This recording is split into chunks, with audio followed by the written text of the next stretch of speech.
Well, here we are. The Lion Country Goon and Ironhead show live at the Quaker Steak and Lube. This is our Facebook audience, but we're waiting on Sir Booch to come across from the street. So we brought on the one and only doctor, the famous doctor, Jeffrey Powers here, general manager of the Lube here. So a quick announcement, brother. Well, always thank you for having us. Really. Thank you guys for doing the show here. It's always a pleasure. I think now. We have been going for a while. It's been great for us. So I appreciate having you guys here. So we're in Thanksgiving era, Thanksgiving time. Yes. We're going to do something. You're going to do something for us that we haven't done in a while. Yes. Usually once a year. A year or two since we've done this, but wanted to do something now that the Fox Sports Radio is up and running again. You guys are on radio here in town. Want to do something for the listeners of the show this weekend. If any carryout orders, Saturday, Sunday, mention the Goon and Ironhead show, and we'll do 20% off any order whenever. Just mention the show whenever you place the order. I will be at the door all weekend, so we'll take 20% off any order that anyone wants to place this weekend. What if they walk in? Mention the show and any carryout. What if they order? Yeah. And then they come in and didn't mention it, but they come in and say Goon and Ironhead. Yes. They get a couple punches to the back of the head. We'll throw in some extra wings. All right. Okay. But any carryout orders Saturday and Sunday, mention the Goon and Ironhead show, and we'll do 20% off. Yeah, and that's not a bad deal for game day, by the way. What time are we opening Saturday? Saturday we open 11 a.m. So we can have wings ready at 11:01 for anybody who wants them for game day at noon. Absolutely, and then the post game that's always the best time. That is when it fills up in here. Yeah, I do a lot of wings out the door from the 30 minutes after the game ends. People picking up food, especially this time of year. People at the stadium all day and then want to grab food, I guess, on the way home. But we do a lot of chicken wings out the door, carry out the 30, 60 minutes after a home game ends. Always a fun time here. So we come up here Friday nights usually, and I had to ask Jeff today. I said, you had to have one of your best nights ever this past Friday because this place was rocking and rolling. A lot of amazing blue. There was a lot of amazing blue. That was the word got out. Upsetting. So our buddies that were here, our buddy's son plays for Michigan. So a lot of the people you saw here are actually family members of the Michigan players. Yes. So all right. They were trying to get in around somewhere around downtown, and there was nothing open without a big wait. So they were calling my buddy Scott, and he said, hey, come on out to the Lube here. And you guys took care of them. I got ton of compliments on Saturday how well everybody's treated the whole the Michigan crew. I mean, say what it was worth. I mean, we can't stand them on the field. I mean, having troubles beating them the last few years, but they're still player family. So you want to take care of them, show them a good time. So, and it is funny. You talk to these guys, and they're like, "Oh, well, we were here 4 years ago. We were getting recruited." Yes, and it's like a lot of the same people are getting recruited and stuff. And we loved it here. We wish the son went here, but we're happy at Michigan and stuff like that. So as long as the kid's in the right spot for his schooling, that's probably the most important thing. I mean, hey, they're happy. They're doing well. Any feeling on the hardball thing from? I was fine with it all weekend until the interview after the game where the head coach, was.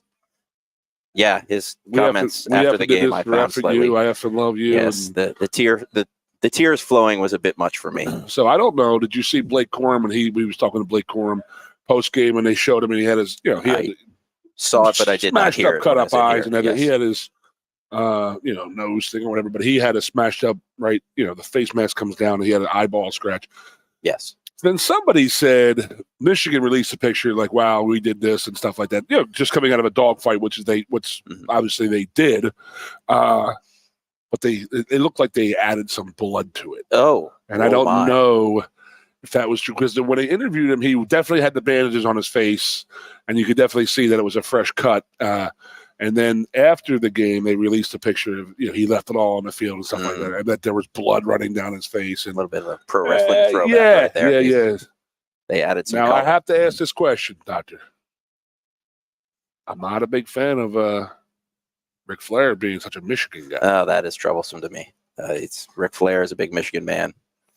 Derek Jeter. I don't understand how he was going there. He's from Michigan. Go there. He's from there. I got it. I get the Jeter thing, I understand that. But the Ric Flair thing, he's from Minnesota. Yes. I don't understand where his affiliation other than they gave him a couple dollars and a crimpet or two to come up and do a show, him and Tom Brady. And I don't know the whole Ric Flair thing, but I mean, you as a devout fan of Mr. Flair. Fan of the wrestling and Mr. Flair. Big fan of his work. It's the other thing I will throw in about about Harbaugh and the Michigan situation was I found I was a little off put when he, I believe yesterday, referred to Michigan as America's team now. Isn't that unbelievable? That is a little unbelievable. He starts trying to like feel this stuff out there and says, "Oh, everybody's on our back, everybody's riding us, and they're with us or against us.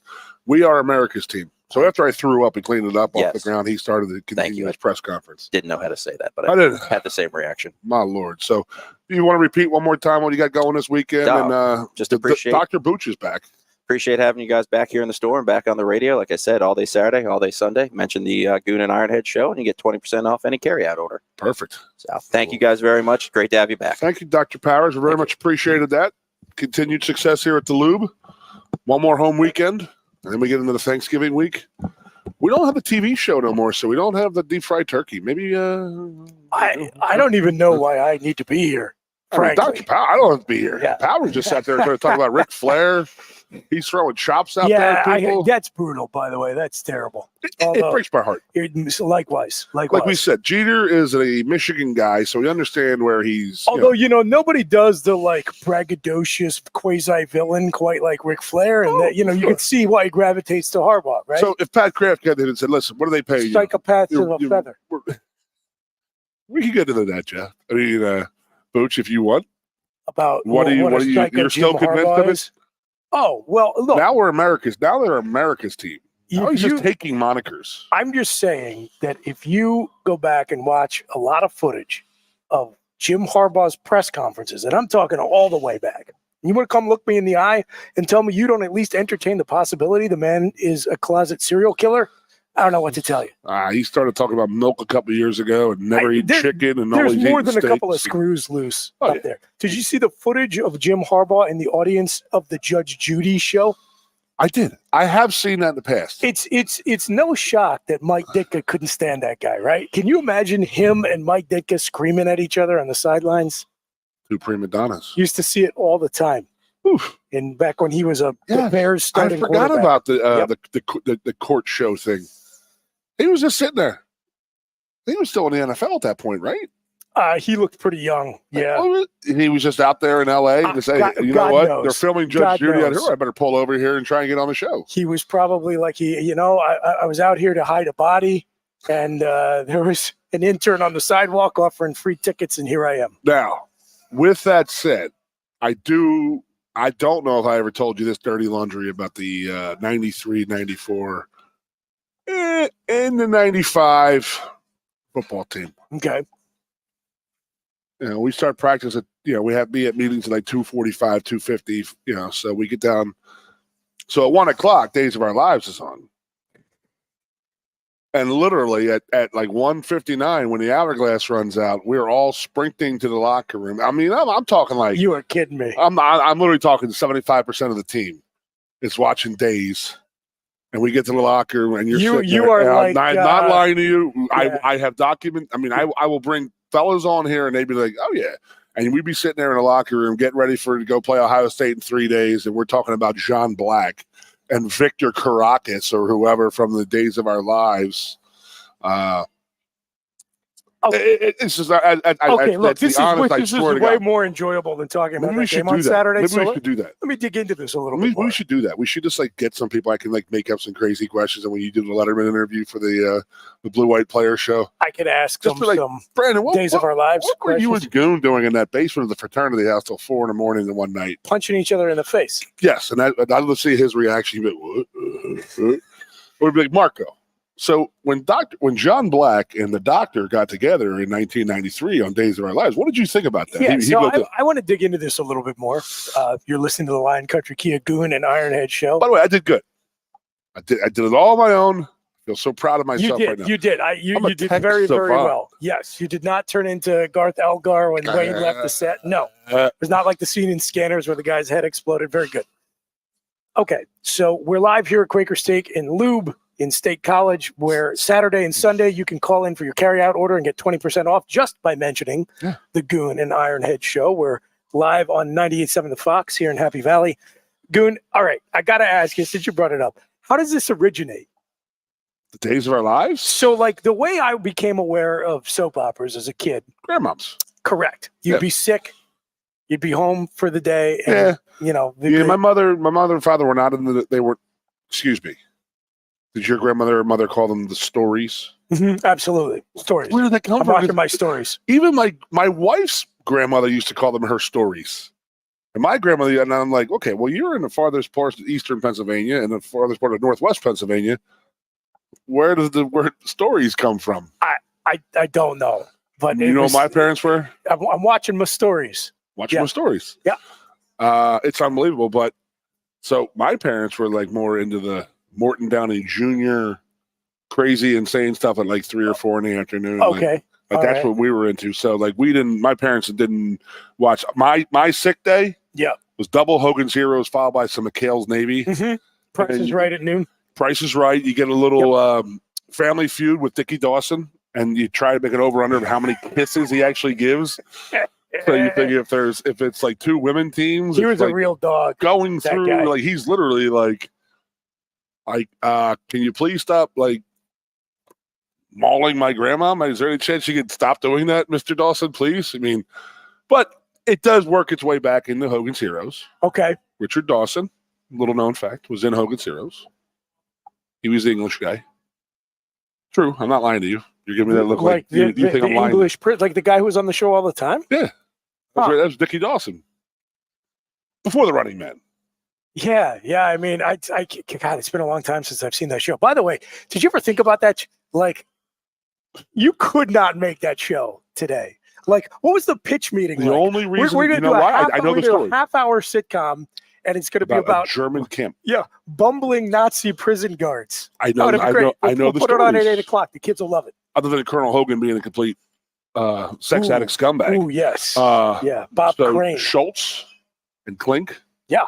I believe that most people on the show had Jewish heritage. Oh, okay. And that was they were like Lebeau, the little French guy, was actually in a concentration camp. You're kidding me. I'm not.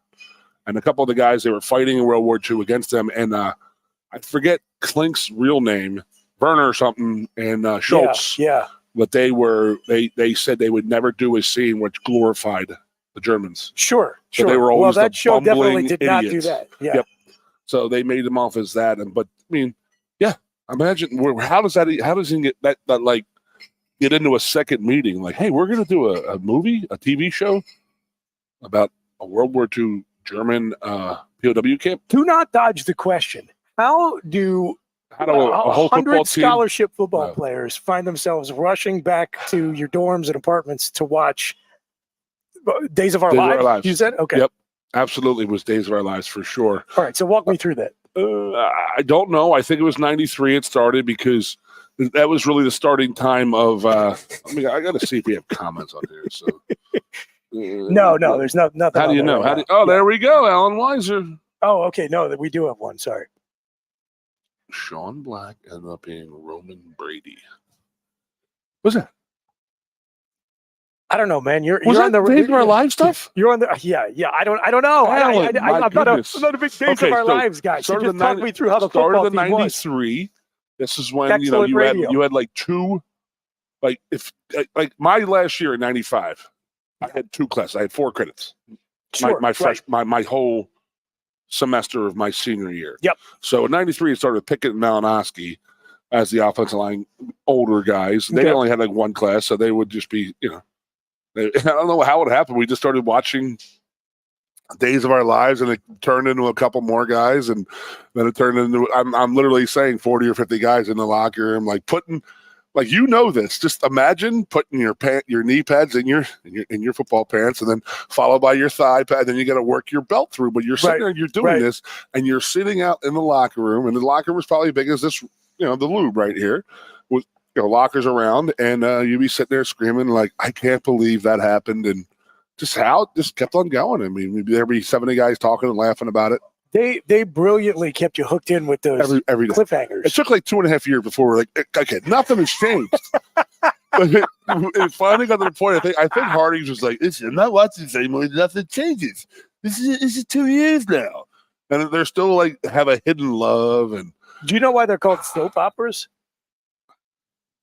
No. because when they first got started back in the day, the idea was that the majority of the audience would be homemakers.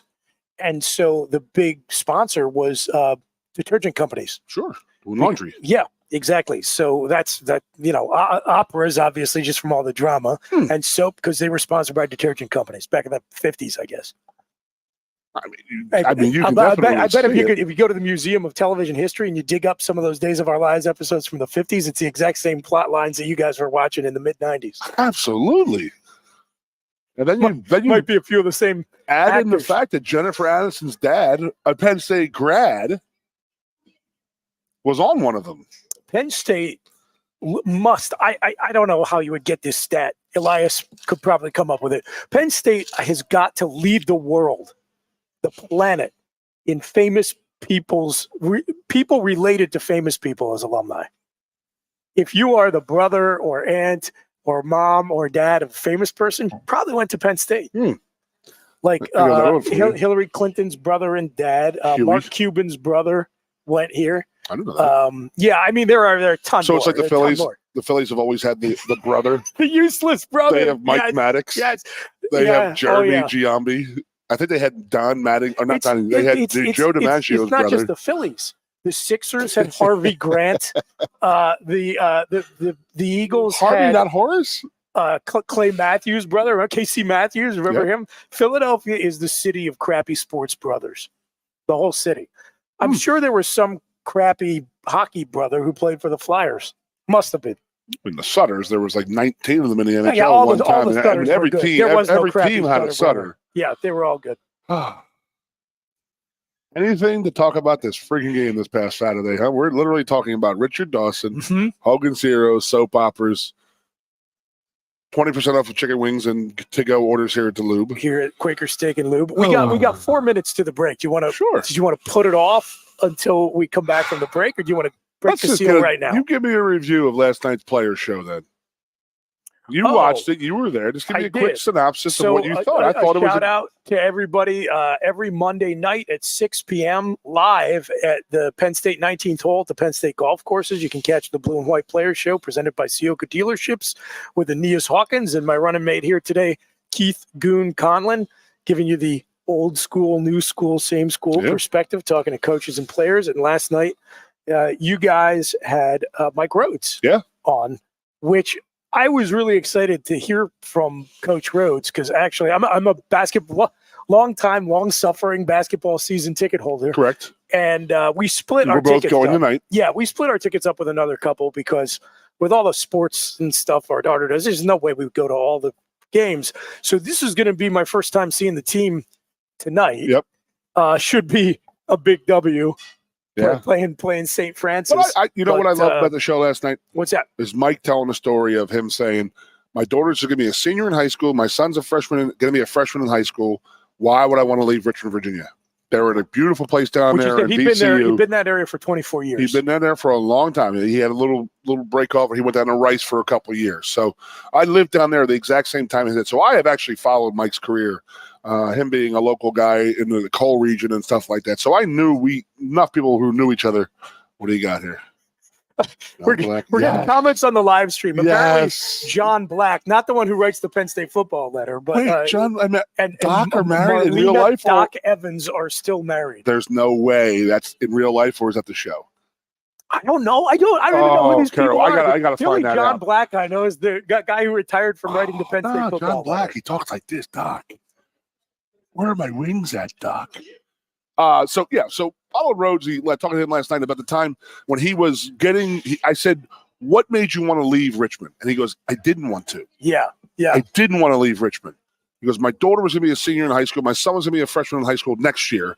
He goes, we were in a great environment down there. VCU was a fantastic school. They were rocking and rolling every other year in the tournament. So he had it rolling down there. Great talent in that area. And he said he talked to Pat for hours upon hours, not even about basketball, just about life in general and stuff like that.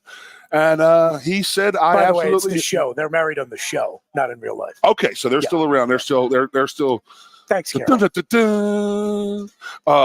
So Mike and Pat were talking on the phone for like hours upon hours. So he was not just looking to climb up the next rung on the ladder. No, he was not. Yeah. And you could tell that in the show. And he was like, but then I'm sitting there saying, Mike's sitting there saying, he goes, I didn't know, would I ever have another chance? I mean, I grew up at Penn State. I grew up going to Penn State games, football games, basketball games, wrestling, all that stuff. Did all of that. Loved those guys. And listen, would I ever have another chance like that? Is it worth it? But then he goes talking to Pat Kraft for hours upon hours, and just their visions and everything aligned together. And Mike said, I made a pretty difficult decision to talk to my kids. And my kids looked at me and said, Dad, you've given us a great life. We are good with whatever you want to do. Yeah. Absolutely. We're going to be, we're great with whatever you want to do. And and hearing that from your children had to have been one of those, like, wow, that was great. Cause that would have been a tough sell, cause he wanted to come, and then what if they didn't, and then you're forcing them out. So, if you have a chance to go look at it, bluewhiteplayershow.com, fantastic show. And then we get into with Coach Flannery afterwards. My history with him and my family, growing back to the 80s in the Philadelphia basketball area region. Just some good stuff. And it was your older brother who ended up going to the NFL, who he was recruiting to play college ball. No.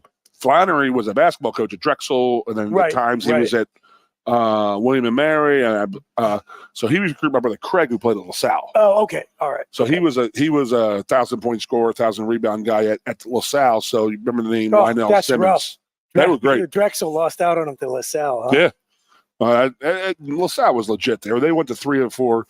But they won the NIT title their first year. Three straight NCAA. Games, tournaments, and stuff. Penn just upset Villanova. I saw that last night. The Big Five's coming back. Where was it at? Was it at the Palestra? Yes, it was. Yeah, wow. Did you hear what Martelli said last night? I did not. Beating Rick Pitino in Madison Square Garden. He said, "You do know that." I don't know. So I guess I should. I didn't hear him say it, and I don't know if someone on social media said it. Okay. Yeah. Somebody said he won that game with the second most famous basketball arena in the world. The Palestra being the first. I love it. So. I love it. All right, well, we're going to hop to our first break here. You're listening to the Lion Country Kia Goon and Ironhead Show live from Quaker Steak and Lube in State College on 98.7 The Fox here in State College. When we get back, we can't avoid it any longer. We got to talk about it. I just looked at my clock. We had 24 minutes without it. You got some good therapy time, and we'll ruin your afternoon on the other side of the break, so stay with us. Coast into fall with a new Kia from Lion Country Kia. Right now, get a 24 Kia Seltos for 5.25% APR for up to 48 months. A new Sportage plug-in hybrid at 0.9% APR. Check out our 23 Sorrento hybrid for as low as 4.5% APR. And don't forget, all 2023 and 2024 Kias come with a 10-year, 100,000-mile limited warranty. Stop in and meet with one of our sales experts today and coast into fall at Lion Country Kia. We want to see you in a Kia. Since retiring, I have spent my time searching the countryside for the hottest wings in America. I always seem to end up disappointed. You call these hot? Back off, Luigi. Mamma mia. Look hands it, busboy. Your wings suck! I knew I should have stuck with Quaker Steak's triple atomic wings. You think I'm tough enough? The Center Hall Farm Store has been serving Center County and beyond for well over a half century. A small family business, the Center Hall Farm Store specializes in animal nutrition and manufactures its feed fresh using local ingredients. Get the best in horse, cow, pig, chicken, and bird feeds. If you're not already a customer, stop in and see why so many of your neighbors are. The Center Hall Farm Store at 110 West Allison Street in Center Hall, or call us at 814-364-1393. Sioka Toyota of Williamsport invites you to stop in today or check us out online. We have the smart path to your next Toyota, like the all-new Crown, BZ4X, the all-new Grand Highlander, Corolla Cross Hybrids, Sequoias, and more. Over 100 new Toyotas here and on the way. Don't make a $1,000 mistake. Choose Sioka Toyota of Williamsport and see the Sioka dealership's difference. Buy or reserve yours today and see for yourself why Sioka Toyota is the only stop you need for your next new car. Sioka Toyota, it just feels right.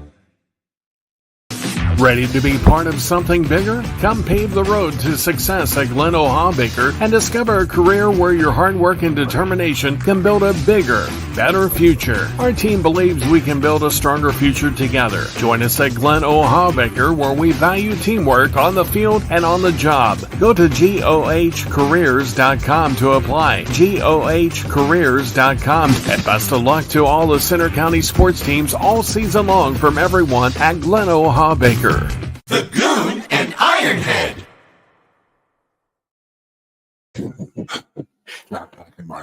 For those of you who are watching on the live stream and not listening on the radio, Goon pulled up a picture of John Black and Marlena. And Marlena from Days of Our Lives. I'm just happy they're still together. See, they had love, they had passionate love for each other 30 years ago, and I just can't believe he went gray. It's an inspiring, heartwarming story. You're listening to the Lion Country Kia Goon and Ironhead show. We're here every Tuesday and Thursday from 3 to 5 p.m. on 98.7 The Fox in Happy Valley and at Quaker Steak and Lube. If you want to come out and join us live, the all-you-can-eat wing bar about to open up in the second hour of the show. We're 35 minutes away from all-you-can-eat wings here at the Lube. Chris Buchanani filling in for the Ironhead. I got Keith Goon Conlon. We got the skinny on how from 1993 to 95, your Penn State Nittany Lions powered their way to some of the best seasons in program history, while also people want to worry about how do we get back to the 94 offense? Days of Our Lives at 1 p.m. I think that James should really start having team watches of might be a motivational tool we can look into. You know, I mean, it's definitely something to it. At this point, I think people are ready for us to try just about anything. I know. All right, we so got to let's talk get about into it. All right, ADD is taking over enough. So we knew coming in, barring disaster, this was a 2-game season. Yep. We were set up with last year. You play a lot of young guys from what a lot of people thought was James Franklin's best recruiting class. You don't get it done against 2 teams that go to the playoffs. So, I mean, pretty forgivable. I think your only 2 losses of the year are to 2 of the final 4 teams. You wish you could have beaten one of them, but you get a signature top 10 win against Utah in the final true Big Ten Pac-12 Rose Bowl. A lot of momentum coming in this season. Lots of momentum. All the hype and excitement builds. But the downside to that is when you finally get to the point where the off season's over, the preseason's over, it's put up or shut up time, and it's a 2-game season where anything less than 11-1 is, in my opinion, to some degree of failure. And I went back and forth about that with Ironhead back when we were post Ohio State. We were talking about, well, what if we lose the Michigan game? And he says, well, listen, a 10-win team and a possible New Year's Six bowl, I'm never going to call that a failure. And I'm like, look, I'm not saying that the kids are failures or that the coaches are failures.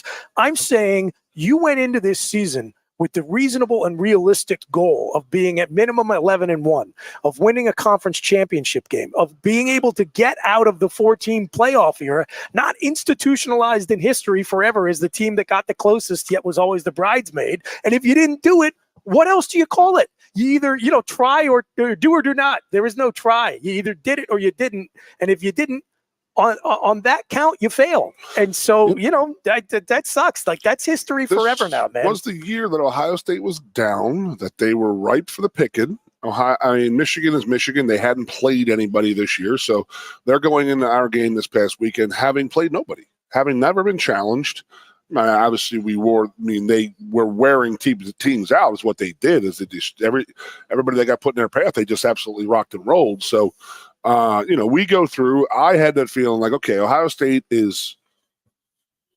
I told you this last week on Tuesday, and I said I had a better feel about beating Michigan than I did Ohio State because I know that we don't play well at Ohio State. Yeah. I mean, two wins at the Horseshoe since we joined the Big Ten. And then one of them was Tom Bradley versus Luke Fickell. You know what I mean? Like, think about that. Did they change the win-loss column for that? Oh, yeah, you know what I'm saying, though. So it wasn't a true Ohio State team that was playing, is what I'm getting at. Nor was it a true Penn State team. I mean, maybe, but if we would have lost, I don't think there would be too many Buckeyes saying, "Oh, well, you know what? It wasn't a true Ohio State." It was a Tom Bradley game. It was Tom Bradley coach game. 2 wins. Take the 2 wins. We'll take the 2 wins. All right. So you had 2 wins, but never did one of our quarterbacks play great out there. ever, Yeah, ever, ever, correct. ever. I think the best performance by a Penn State quarterback at the Horseshoe was probably that year Matt McGloin went out there and lit him up. But the defense just couldn't stop him. Frustrating, buddy. And then we had the food poisoning of our head coach and had to run off the field a couple times, and then Yeah, what's his the name? less said about that, the better. Morelli, having thrown two pick sixes in the last 6 minutes of the game. Yep. It just completely made that game. That game was a lot tighter than it really was. So I felt that going into that Ohio State game, like, okay, I have a good feeling about this team because I like our team. Our team has a real chip on their shoulder. They're playing really, really well. Ohio State is down. They don't have a great quarterback. They have an unbelievable, I think, should be the Heisman Trophy winner in Marvin Harrison Jr. But they don't have a quarterback that's going to give them the ball. And then receivers never get the.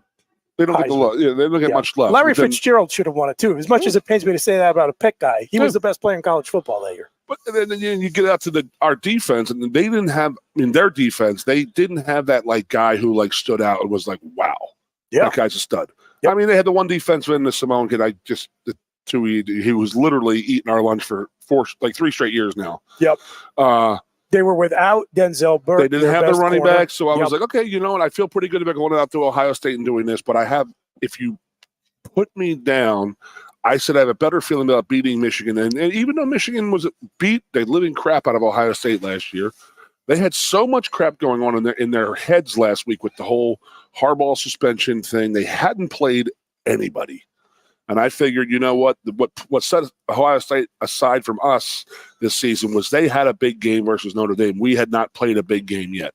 So did we have were our eyes a little wide type of thing out there? But I just had a feeling we were going to play much, much better against Michigan. I was not blown away, by the way, by Michigan's team. I was blown away about their then again, we have the guy calling the plays was their O-line coach. So the fact that they didn't run a pass play other than one play that ended up being a pass interference. Well, that's from 7 minutes to go. So 2.5 quarters. Well, we'll get into that. That was because once they got a lead, they understood Penn State was no threat to score on them. But to your point about was that a logical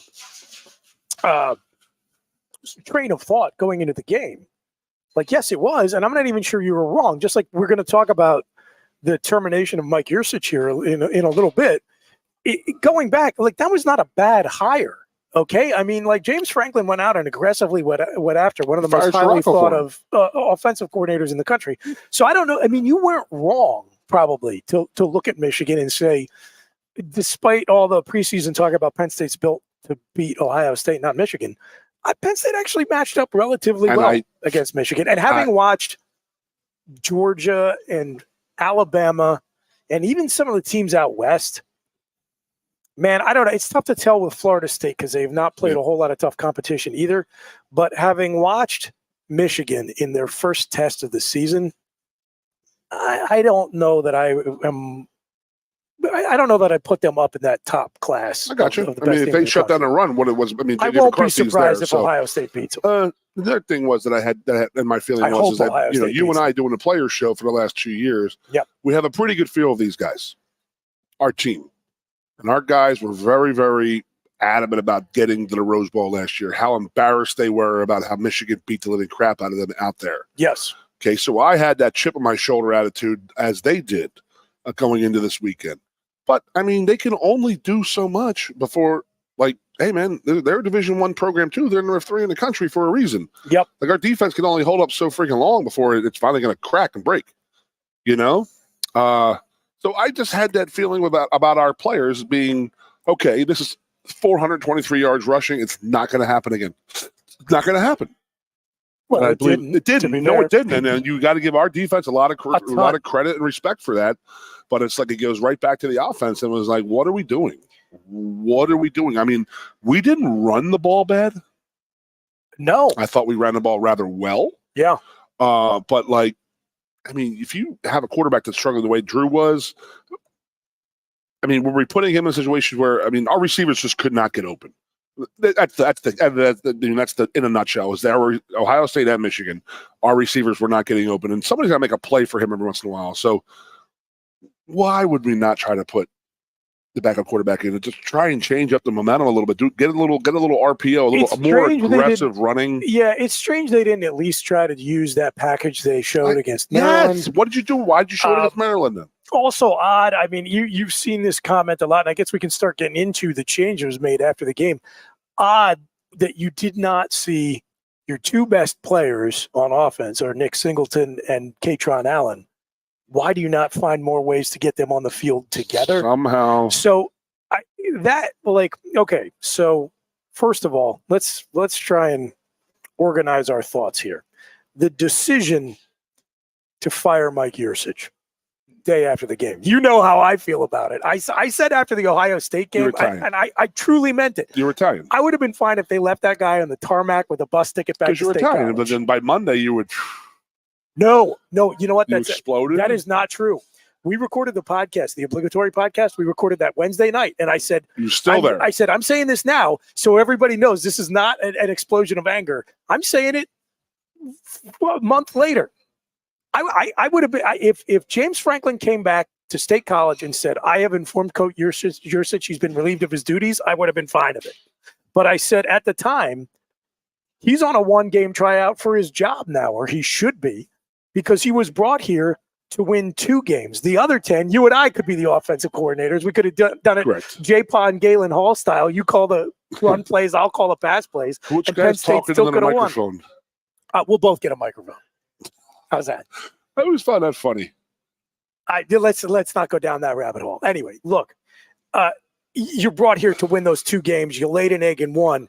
You damn well better show up for the other. And he didn't show up for either one of them. So thanks for your service. Yep. You send a message to your fans, to your players, to your recruits, to your bosses, by the way, who are going to be way more supportive in terms of Neely and Pat Kraft than Eric Barron and Sandy Barber were, but they are also in turn going to be way more demanding. So you send the message that I get it, I'm making moves, and I think you smartly put yourself ahead of the hiring market. So if you want to have your pick of the available candidates, you're first to market. It's a good move. Yeah. And listen, you never want to celebrate a guy. I never want to celebrate a guy getting Yeah. fired and this and that, because there's like 2 more games left.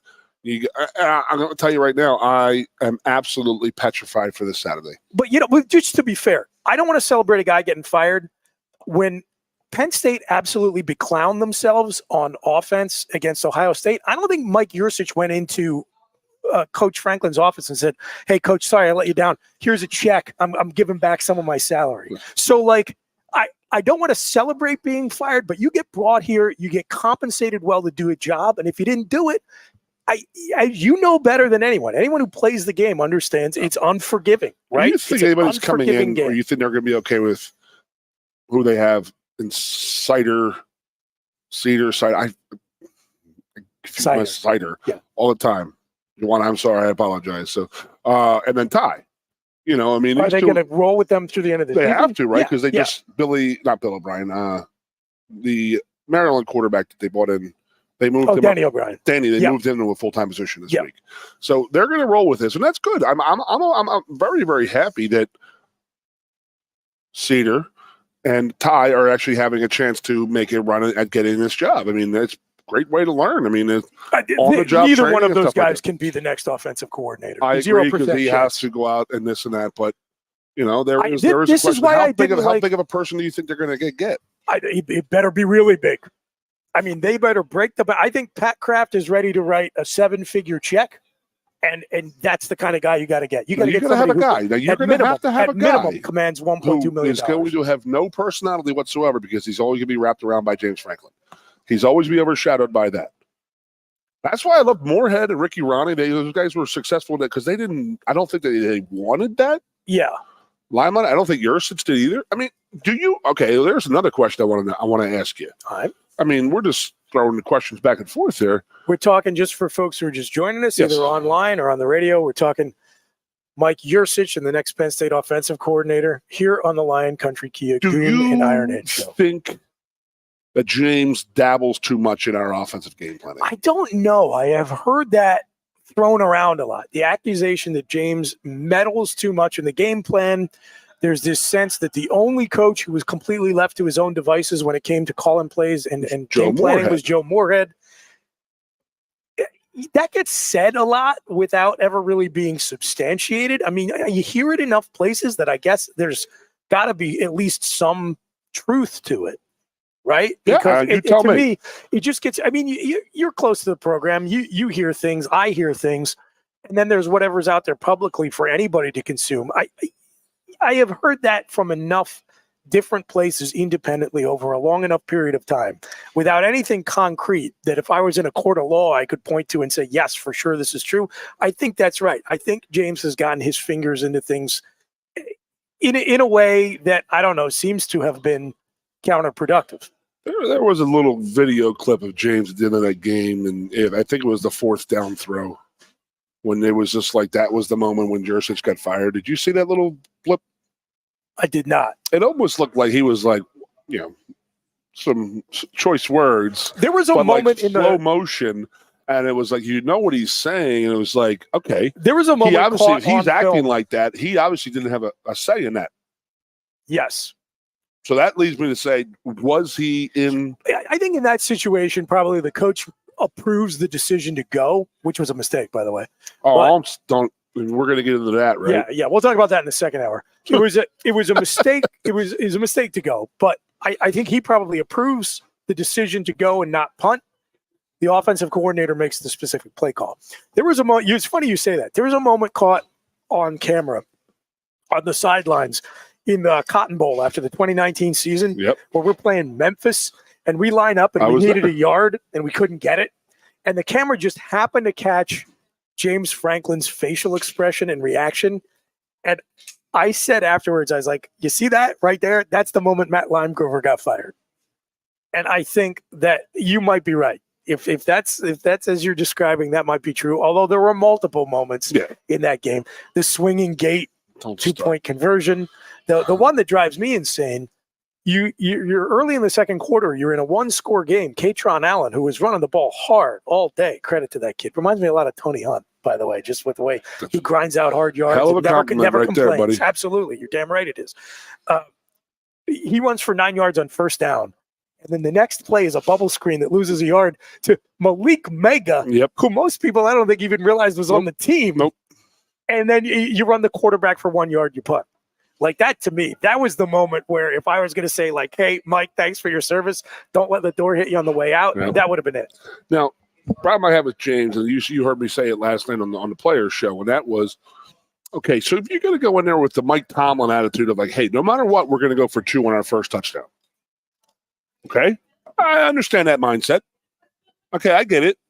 Points are a premium, this and that. Let's try and get a little momentum. The modern day analytics thinking tells you I can't stand them. I don't love it, but at least there's a whole school of thought in football that says go for 2 there. So okay, fine, James whatever. is in his head saying, okay, we're going to go for 2 on our first touchdown no matter what. Yeah. At that time, less than a minute to go in the half, why even give a chance for Michigan to have any kind of momentum right there? Kick the extra point, get it to 14-10. You go into the locker room. They're going to kneel. We got momentum. Fans are going crazy. Kind of like Rutgers going for those field goals when they got in the goal to go against Ohio State. Like, guys, you're not going to win the game by 2 points. Ohio State by kicking field goals. Yeah, like you're. Oh well, if we kick the extra point, then it would still be a touchdown game. It's like, do you think you're not? You think you're going to beat Michigan without scoring another touchdown? Like, what are you talking about? Yes, and that's where I think that James needs to step in there, and he was the one screaming too, which I understand if you told these guys and your game plan was that first touchdown was to go for 2. Okay, so you want to do that, that's fine, but not with 29 seconds or 20, however much time in the half is, because it changed a lot of momentum, in my opinion, of the second Psychologically, half. It affects how both teams feel going Our into the fans half. were sitting there going, what the hell was that? Well, first of all, we had 6 plays from the 3-yard line and in. And none of them worked. We finally get in. We kicked the field goal. So obviously your 2-point play that you had saved for, our opening touchdown 2-point play, why wouldn't you use it there when you're struggling to get into the end zone? Yeah. And kick a field goal instead. So there's a lot that goes into that. And then, you've got to take your hat off to Michigan. Michigan went through a lot of bull crap last week. A lot of bullcrap with their coach being suspended when they were in the air flying in. So there was a lot of different things that could suddenly based on the reaction of some of the players and coaches after the game. I mean, and then the school president coming out and crying. I mean, that's just it's. By the way, ridiculous. Ever since Michigan's president Ono issued that first statement, there has been no more bravado coming out of his office. But what has been coming out of Ann Arbor is that there are more and more NCAA investigations going on, including potentially into gambling-related charges. So I have a feeling Who said that? That's floating around the internets today, my friend. What did I tell you 2 weeks ago? You're messing with lines. That's what you're messing with. Yeah. You're using technology to screw with sports lines. That is fraud. That is craziness, and that goes across state lines. So that's now a federal crime. I think what happened was no one listened to me on that. I listened to you. Okay, well, you have to. Well, I don't have to. I think what happened at Michigan last week, from the president's office on down, is that they got caught in their own echo chamber, and they all just started cranking each other up, and they convinced themselves truly that they were the victims. Yep. And I strongly suspect what a society we live in. He probably got some phone calls this weekend from some of the longer tenured presidents in the Big Ten. And they were like, hey, man, like, I'm not sure this is really the limb you want to go out on. Like, you're kind of walking yourself down the plank. You maybe just ought to shut up for a little bit. So you've noticed there's been conspicuous silence ever since that first statement came out. Team. So we'll see what happens. Yeah, and then you've got Jim Harbaugh, psychopath that he is, thinks that we're all supposed to be rooting for them to get away with cheating. But they cheated.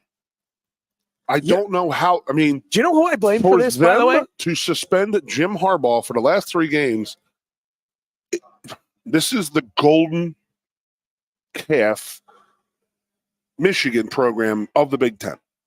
For them to do that to their head football coach, they have to have some damning evidence. I would think so. Absolutely. With what Michigan was threatening them with, we're going to bring all the lawyers in the world at you. We're Michigan. We have lawyers.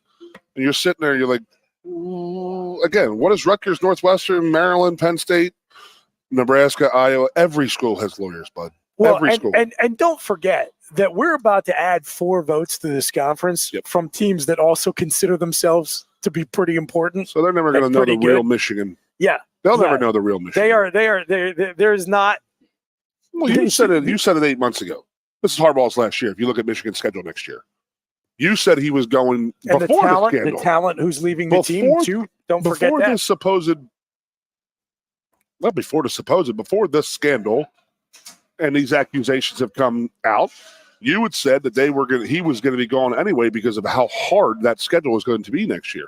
And I'm in complete agreement with that. He's going to go to the Bears. He's going to go to the. Well, I was going to say the Raiders, but they seem to be doing all right with Antonio Pierce out there. I think Antonio Pierce is the guy with the Raiders. Crazy, but yeah, the Bears. We got to listen to RG3. Harbaugh. RG3 said that Marshawn Lynch should get a shot there. Before we go to break, let me just tell you who I blame for Michigan being able to play the victim on this. RG3? Not RG3. You know who I blame? I blame Rob Manfred. Because once the Houston Astros were allowed to get away with cheating to win the World Series, and he didn't drop the hammer on them. Yep. But what did he say 3 years later? I'm upset. I should have dropped the hammer harder on those guys. Yeah, well, too bad. Yep. So, now the genie's out of the bottle, and if you ain't cheating, you ain't trying. What they have on Michigan right now to suspend their coach. I know it. They imagine what they have. You're saying, and I try to avoid the internet today. I mean, a little bit with the Twitter stuff, X or whatever the hell we're calling it. It's called X. So, what are you hearing? Gambling? What do you mean? Throwing games or just I don't know. No, listen, this is everything with this story. It hits the blogosphere before it hits the mainstream media.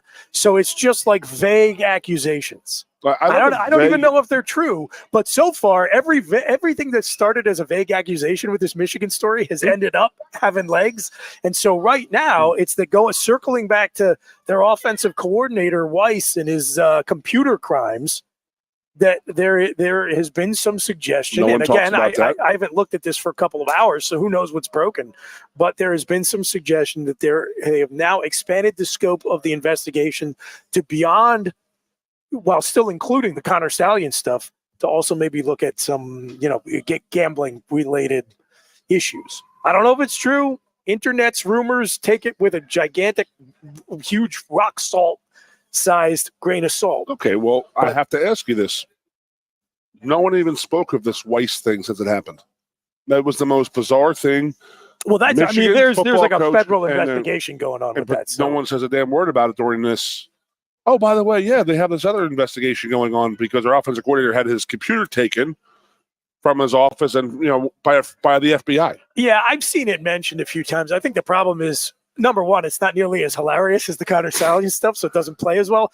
Plus, is he on the sidelines of CMU? There's an FBI investigation going on, so I just don't think there's a lot of information on it.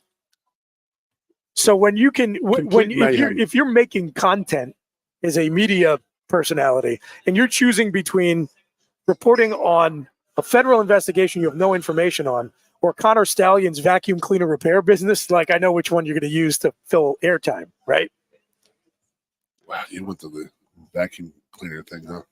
That was pretty impressive stuff. It's an unbelievable story. Based in Wyoming with Blake Corum, right? Is that the one? Or is that another business? I want to talk about that on the other side of the break. We'll keep talking Michigan, the Penn State-Michigan fallout, change of offensive coordinator here at Penn State.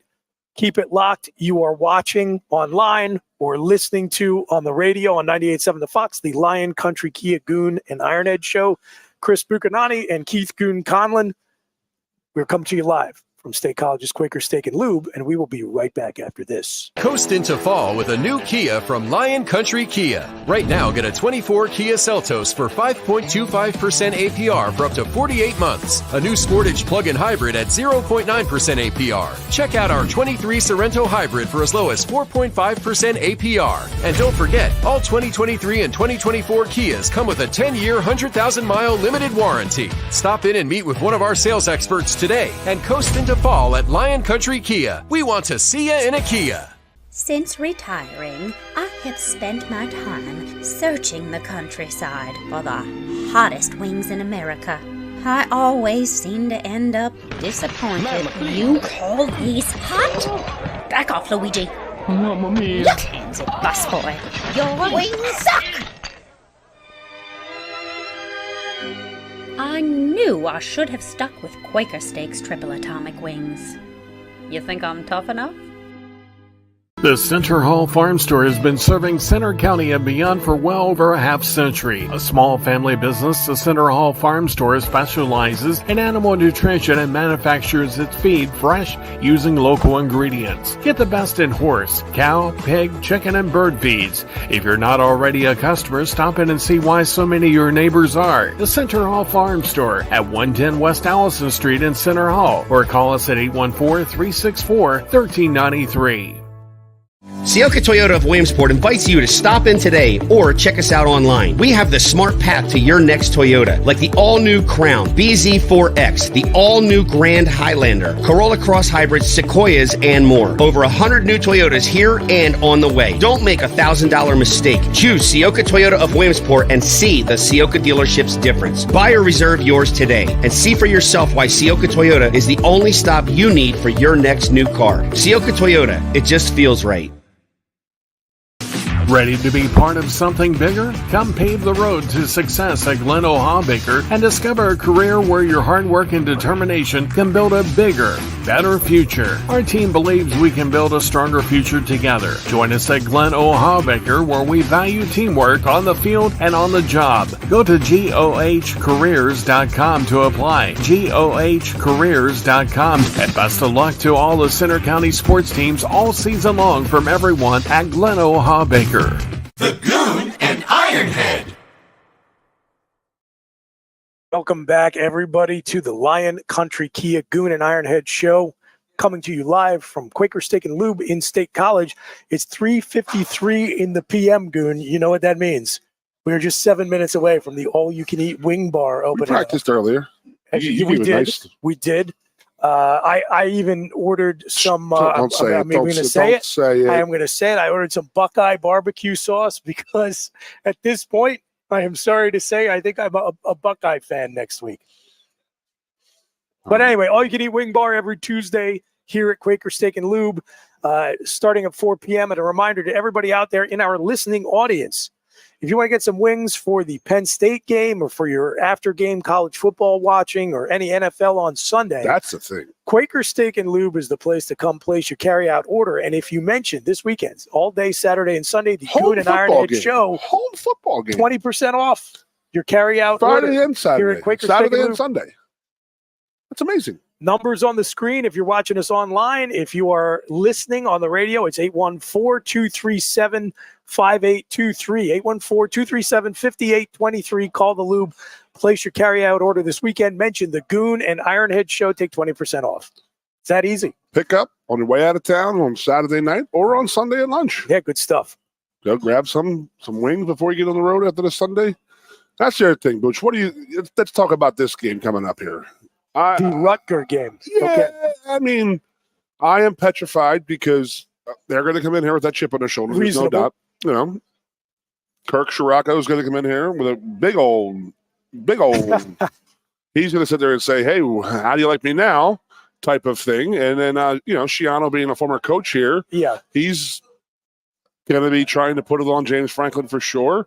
Bunch of Jersey guys coming in who never got in here. Back of wanted to get Greg Schiano's mind every time he plays James Franklin, he's auditioning for a future job opportunity. You can see that. I mean, and listen, here's my take on Greg Schiano. I told you this off the air. I was talking with Rogers Alexander at the cheese shop earlier this week, and I told him this. One of my favorite football quotes of all time. It's funny. Two of my favorite football quotes are from Ohio State and Michigan guys. Woody Hayes, 3 things can happen when you throw the football, and 2 of them are bad. And Leroy Horde, former Wolverines fullback, said, "I'm the type of guy that if you need 1 yard, I'll get you 3. And if you need 5 yards, I'll get you 3. And that, to me, from a coaching standpoint, is Greg Schiano. If you're a program that's expecting to win 4 games, Greg will get you 6. If you're a program that's expecting to win 10 games, Greg will get you 6. I think he's in the perfect spot for him right now. I think he should just settle in because Rutgers is a great place for him. His demeanor will play there because he needs to bring in those guys who were passed over by the other Big Ten programs that are playing with a chip on their shoulder. Absolutely. He's a good teacher. He's going to coach his guys up to be tough. And look, if he can get to 6 wins consistently in Piscataway, he can retire there. And they'll be happy. Let's just look at the Big Ten right now. It's not exactly the hotbed of competition right now. Terrible. I mean, the conference. I think the best way I heard it was Penn State we're literally the only middle class family. Correct. Yeah. Shouts to Mike the mailman, who came to me the first week of the season, and he said, "Chris, the Big Ten is the worst Power 5 conference in the country, and it's the worst it's been in a decade." And boy, that has panned out. The has and has been just terrible. Out of control. Terrible. So, I think was the only coach in the Big Ten? The 4th best team. Rutgers is the 4th best team in the conference. Who was the only coach that fit his program better than Greg Schiano? The only head coach who fits his team better than Greg Schiano? Well, was. No longer there, but it was Pat Fitzgerald at Northwestern. Oh, yeah, sure. Right. He just was the epitome. You can say Harbaugh's the epitome of Michigan, so as of right now. But Greg Schiano, when I think of Rutgers, I literally think of Greg Schiano. Like when I think Rutgers, I think of Jersey football, I think of Greg Schiano. I really do. Will you think of that 2007 game against Louisville where they were both in the top 10? Mm-hmm. And that was his coming out party. Thursday night game, right? Ray Rice and Brian Leonard.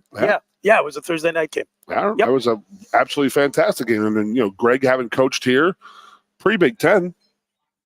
Correct. Yeah, so that was he was America's darling there and chopping wood, baby. So, I mean, they're going to come in here. He's just sitting back, keeping his mouth shut like he does. And he's just pumping these guys in their heads right now. And our guys aren't going to be ready to play. They have so much crap in their head right now. They're not going to be ready to play. They're going to jump us. They're going to physically beat us because they're tougher than us because he's going to play that whole routine up. And if we are not ready to go with our chin straps buckled and our mouthpieces in, we are going to be a world of poop. You saw them. This is a 17-point favorite. I get it. 20, That's 20. on paper. Is it 20 already? Yeah. Yep. So the smart money's over there. But, we came off the Ohio State game and we just absolutely dominate Indiana. You know what I mean? That was what you definitely call a hangover. So Indiana's a lot worse than Rutgers. Absolutely they are. Yeah. And I think that the hangover from Michigan is going to be a lot worse than the hangover from Ohio State because these kids had stuff to play. Because now there's no hope. No, there is no hope of going to a Rose Bowl. There is no. I mean, we're going to go to a mid-Florida. I did say a Power 6 game today against. Now maybe right. As we get into the second hour, and for those of you who are joining us online at the Goon and Ironhead Facebook page, or YouTube, or you're coming to us on the radio on 98.7 The Fox, WFXS, Pine Grove State College. By the way, FXS is hard to say. WFXS, Pine Grove State College. You're listening to Lion Country Kia Goon and Ironhead show. This is Chris Bucanani. I'm filling in for the Ironhead. I got Keith Goon Conlon here. We're coming to you live from Quaker Steak and Lube in State College. 4 p.m. hour. The all-you-can-eat wing buffet is open, so come on out and join us here for the second hour of the show and enjoy some all-you-can-eat wings. And, I don't even remember where I was going with that. I had all the promo stuff and the legal ID to get through. Oh, good. You said Rutgers. We were talking being about that much better than Indiana, and the hangover we have after the Indiana game versus Ohio State game. Yeah, so as Michigan. we get into the second hour of the show here, I do want to talk a little bit about how the one thing you can salvage from this season, because now, not to sound too fatalistic about it, but there are a bunch of guys who were key parts of this team who are going to be playing on Sundays next year. Yep. This was a generational defense whose defensive coordinator very well may not be here. He might be a head coach next year. The opportunity was here. And by the way, this was your last shot to not go down as always the bridesmaid of the 14 playoff era. And you blew it. It's all gone. It's gone. There's no coming back to that. The one thing you did, now it's all about the future. It's all about who this new offensive coordinator is going to be. It's about the 12-team playoff era.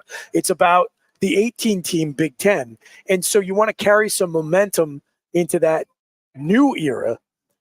The one thing you can still do is play in a New Year's Six Bowl. It means a little bit more. And so tonight, the playoff committee rankings are going to come out, and Penn State is going to have to look and see where three teams are ranked around where Penn State's ranking is. Oklahoma, Oregon State, and most importantly, Ole Miss. So Oregon State is the team I'm the least concerned about because the two teams left on their schedule are Washington and Oregon. So, like, in all likelihood, they're going to lose their next They're going to get whacked. Yeah. But if they don't, that further complicates the picture. But I think Washington and Oregon are I like Oregon State this year. They're both better than the Beavers. And it is their last chance to get out of Oregon. Yeah, true. It's Oklahoma State, Oklahoma. So we will see. Yeah, that's right. The Civil War, is that what they call that one? Yeah, and then you have the Apple Bowl, Washington State. I don't think that's really even going to be a competition. So, but yeah. Yeah, so I don't worry too much about Oregon State. But if you're looking at Penn State's New Year's Six chances, is Ole Miss ranked above us, or did them getting whacked last week, does that affect how the teams are perceived? Penn State hangs in against the team that they had number 3 in last week's rankings, and then Oklahoma as well. But in terms of concern, if you're a Penn State fan looking for our chances to go play in like the Peach Bowl, for example, you'd be least worried about Oregon State ranked above us, then Oklahoma. But if Ole Miss is up ahead of Penn State, bad news. Because one of the 12 spots is going to go to the highest ranked Group of 5 team, probably Tulane. You don't see the Egg Bowl jumping them in Mississippi State? Great name, by the way. Yeah, it is. Yeah. The Apple Bowl, the Cherry Bowl. Yeah.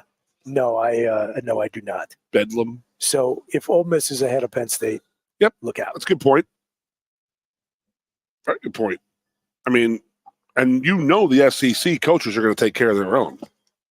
I mean, they completely understand and dominate the rankings because they know that they have to rank their lesser. Like Alabama has just slowly. No one's saying anything about them, and look where they're at right now. It's crazy how few, just like what you would describe as mild upsets, need to happen for the final 4-team playoff bracket to be exactly the same as the first 4-team playoff bracket, which would be Ohio State, Alabama, Oregon, and Florida State. Ooh. Yeah, I mean, absolutely could happen very easily. You think Michigan? I think they're going to lose to Ohio State. Is that what you're getting? Or are you talking about tonight? No, I'm just talking about I'm talking about the final playoff bracket. Okay. You could have results happen over the next 3 weeks, none of which would be like an, oh my God, mind-blowing blowout, that you would begin and end the 4-team playoff era with the exact same 4 teams, potentially even like set into the same first-round matchups as we saw. Do you think that... Go ahead. Michigan, in lieu of being the number 10 team in the country, jumps out Georgia to number 2? I do not. In fact, I think not in the night, not in the college football playoff stuff. Yeah, no. I think, in fact, it's probably more likely that Georgia jumps up to number 1 than Michigan jumps Ohio State. Tonight, my hot take prediction on these totally meaningless playoff committee rankings is that they are going to move Georgia into the number 1 spot. Ohio State will be 2, and Michigan will be 3. 4 is Florida State. Florida State. Yep. And then the 2 Pac-12 teams will be 5 and 6. Washington, then Oregon. So you know what? This time next year, we are really of no concern. Other than saying, okay, we're 10 and 2. We're going to make the playoff game. If you're 8 and now, again, if we're 8 and 2, drives me nuts. Next year, it's a totally different ball of wax. You know, because we'll have out gotten here some and we're quality go. wins, though. Like we're 8 and 2 with pretty much garbage in the win column. You can West Virginia's okay. Iowa is okay. They're okay. All right. But like if Penn State is 10 games into next year's schedule and they're 8 and 2, they lost to some good teams, but they beat some good teams too. Because they got a very, very challenging 10 and 2 this time next year. Not this time, but you're suggesting that's why Jimbo's going to take the Chicago Bears job. He wants no part of it. Well, Michigan's schedule is absolutely, it's a bear. It's brutal. Yeah. It's a really bad, horrible schedule for them. It's a bear, so Jim Harbaugh is going to be a bear. Yeah. Yeah. So, and then we're not having this conversation of how upset we are because the playoff structure is going to change next year. Right. It is just right now. So it's just like, okay, people are like, we got to get rid of James. We got to fire James. I got 64 million reasons they're not going to fire James Franklin. And the other reason is that the $64.1 question is that he would have been in the playoffs this year. We would be in the playoffs this year, I believe. Yeah. At the end of the season, we're in the top 12. I'm just for the record, and I'm not happy. You know I'm not happy. Oh, me neither. It's very frustrating from where we're at right now. But James Franklin might changes next year. He might be the hardest human being to defend on earth.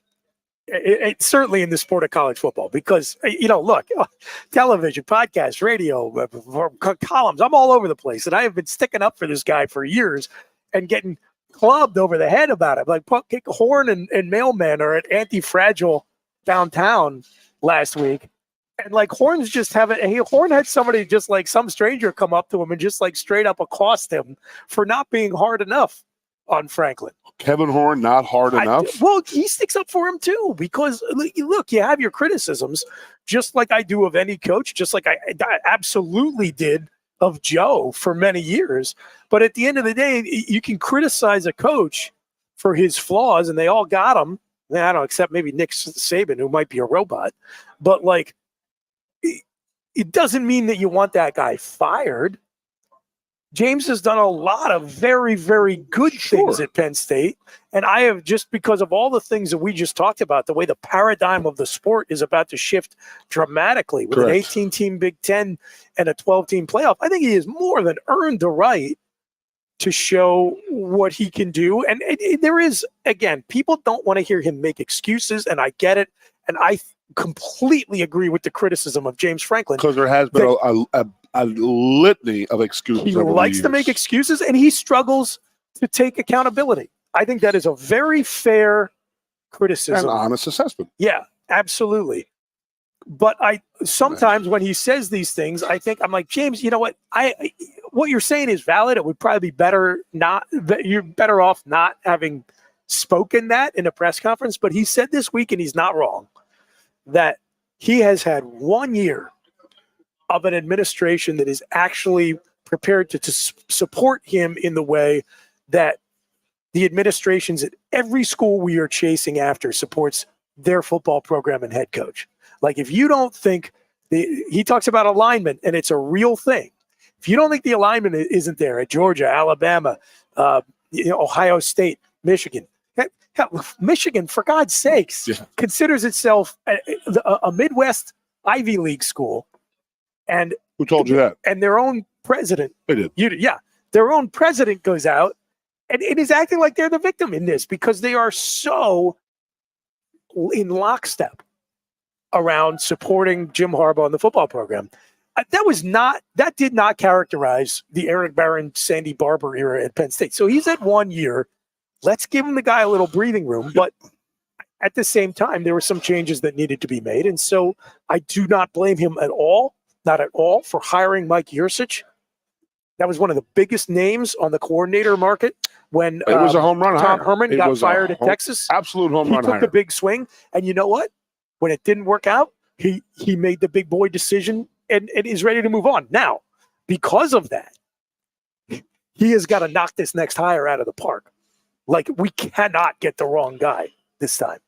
And there are a lot of factors to consider because you want to get somebody who is a good teacher. They got to be able to recruit. And in all likelihood, you're going to want someone who is going to have enough flexibility to be able to coach a quarterback room that's got guys like Drew Aller and Ethan Grunkmeyer, who's coming in this year, who is also a pocket type passer the way Drew is. Yep. And then also like a Bo Prabula or a Jackson Smollett type. Who's a little bit more of a run pass threat. RPO. Now, I don't believe that it's. No, I don't believe it's true. I got to stop you right there real quick. Go ahead. You said he got to be a great recruiter.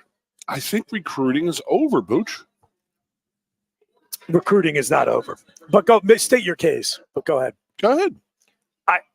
Yeah, you got to recruit. You got to be able to go out and find a guy. Yes, I understand that. But you're saying because you can just buy. Now you're just buying them now. I don't think that's true. And that is where I'm a little. Still got to be like my $1 million versus your $1 million. I mean, right? you still got to have a relationship with the kid. Yes, I get that. You still got to recruit free agents in the NFL. I'm going to tell you right now that the way it's gone, the last 5 hires we had for offensive coordinator in his 10 years, right? Is it 5?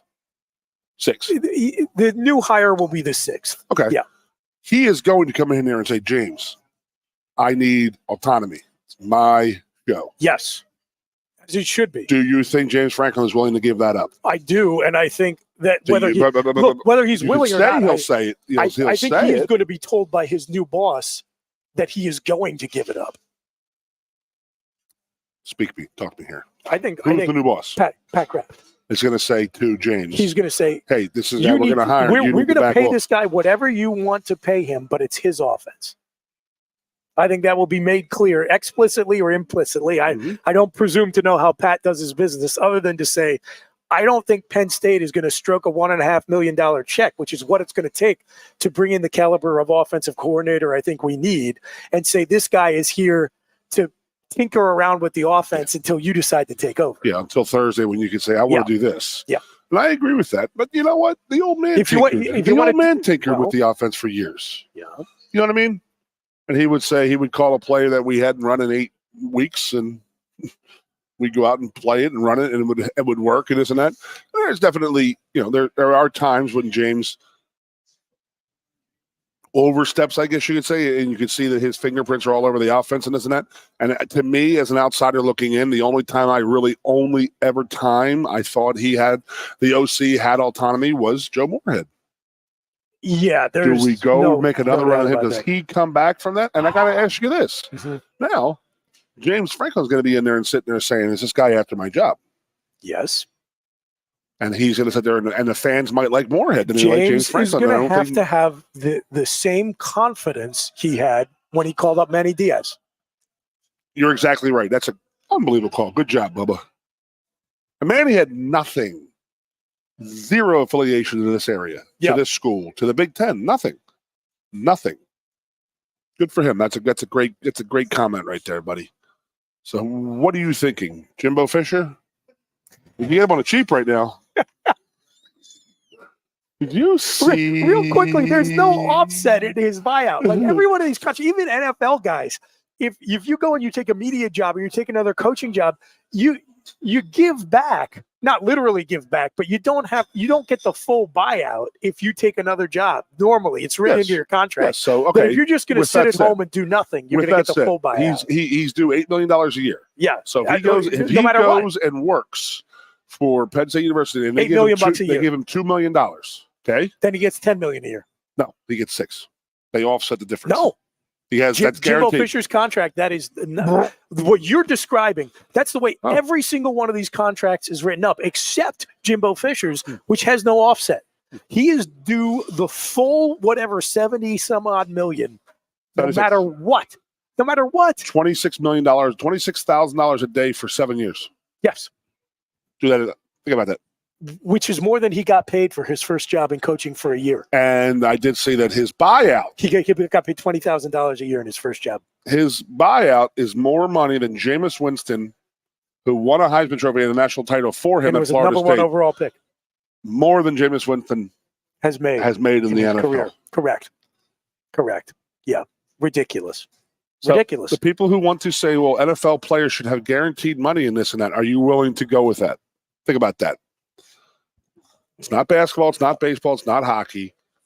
NFL football can never go to guaranteed contracts because there's so much physical damage that can happen when you guys are, let alone, so the theory on these coaches getting these absolutely crazy contracts because Jimbo's buyout is 76. The biggest one ever before was like $23 million. It's like something like that, right? Yes. It's like ridiculous. It's a $50 million like that's again. But how does Texas A&M? And this is what I'm saying. This is how the NFL, the NIL will die. The athletic director from Texas A&M is going to go to some big Texas heavy hat oil guy and say, listen, I need $5 million to put towards this new coach. Hell, I gave you $5 million to the last coach. He stunk. I think it might be you. Let's get rid of you. These guys they're not, it's going to run dry. They're going to get so mad at people. Honest to God, we can sit here and talk about our NIL. Okay, well, how many times have we said if all of our fans just put $50 in a month, that's a nice little, $100,000, that's $6 million, $7 million a year type of thing that goes towards the kitty, goes towards this and that. I'm telling you, I know of at least half the people I talked to about that said, let's see how this year turns out. Mm-hmm. Let's see how it turns out because people are not going to get behind the same old. Chris, we live here. We have it a little bit different.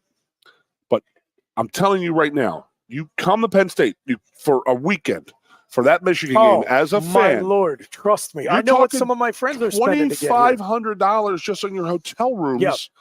Got to spend 2 nights. You got to spend what? $400 in tickets for 2 tickets, say, with all the donations and all the parking and all that. So you're already almost into $3,000 for a weekend. Yep. And you haven't had one thing to eat or one thing to drink. Yep. And you're in the whole $3,000 right there. So that is, people can call Penn State fans cheap as they want, but there's still 110,000 people in those stands every weekend. 110,000 fans, and all the hotel rooms are sold out. And they're going to get mad if it's the same old routine year in and year out. It's going to dry up. There were like 15% of the people in Beaver Stadium on Saturday, at least, were Michigan fans. Look, they traveled well. That was good for them. There are some season ticket holders who probably need to lose a few teeth over selling their tickets. But I said, do you blame them? Yeah. Do you really? Yeah. I don't care. I don't care about your finances. If you need the money so bad, they need to sell your seat to a Michigan fan. Don't buy season tickets. I don't want to hear it. I don't want to hear it. Don't get, please, unless you've got some extraordinary circumstances, do not come to me with your sob story about how much money you got for your Michigan tickets. I don't care. You didn't have to sit next to those smug, miserable jerks. I did. If you had Philadelphia season tickets, would you sell one game of your World Series if they paid for your whole next season? Ooh. Knowing it would have been to a Texas Ranger fan. No, absolutely not. Oh, no, not in a million years. No way. You have the whole next season. I don't season care. tickets. I don't care. If you can't afford tickets, don't buy them. Don't buy them. Anyway, so 15% of the idiotic, fans, stupid, call on your part.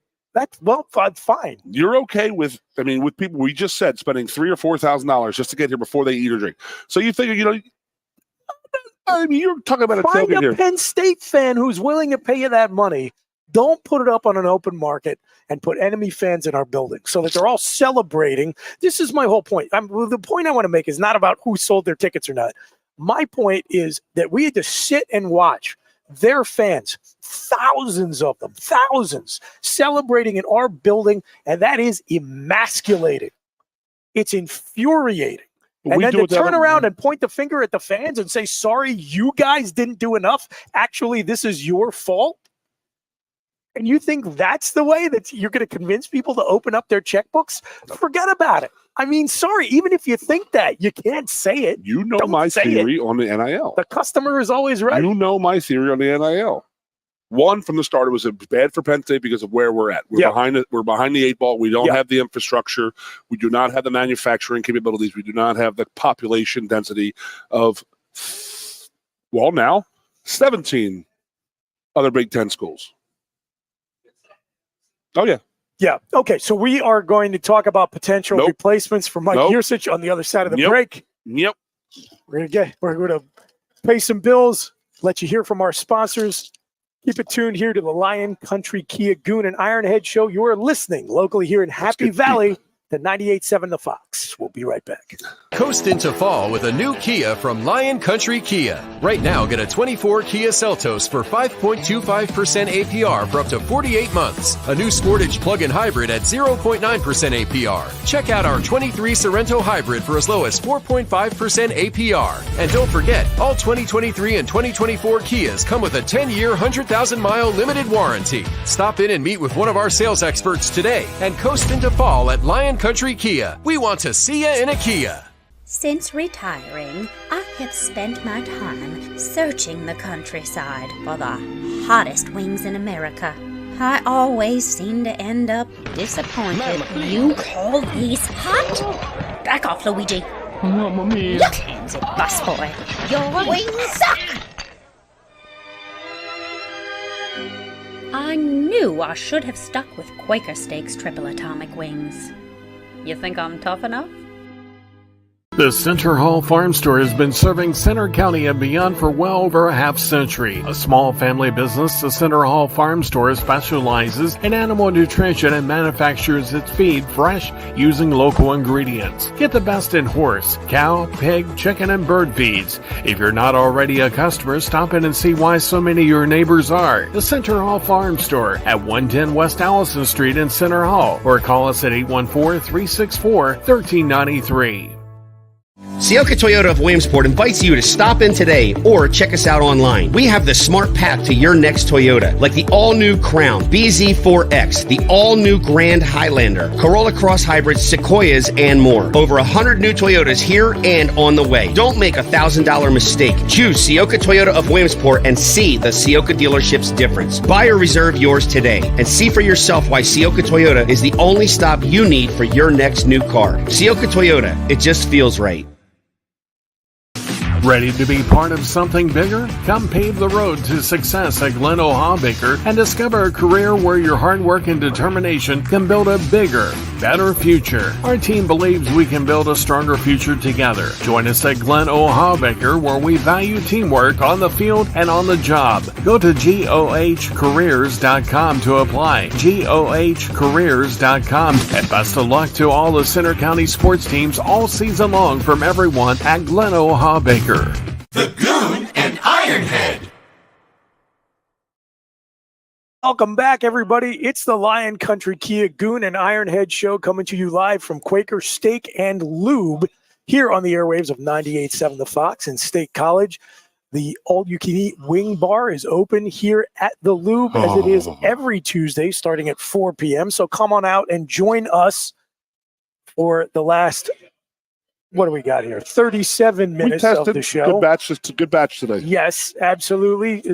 Truly. And I am not just saying this because they're a sponsor. And if you've ever eaten at this Lube or any of them, you know I'm not blowing smoke. Stop.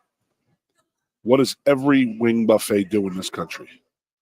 They give you the crappy ones. They give you the crappy little wings. They'll give you like it's not the same wing. No, they give you the full size wing. Okay. And you get the best selection of sauces. I mean, true. I mean, I'm not just saying that. Yes. The diversity of sauces, the quality of sauces. You know this. My roommate from college is a Orchard Park guy. The Buffalo. That's his nickname. Born and raised. Super snobby about his buffalo wings. They are. Isn't it crazy? Yeah, it's ridiculous. It's kind of insufferable. We're sort of like that with cheesesteaks, so I gotta. Fair. I'll give it. To but I will say that we got introduced to Quaker steak even before we got one here in State College, like all the way back when I was in college, because one of our other roommates was from Pittsburgh, so he had them out there.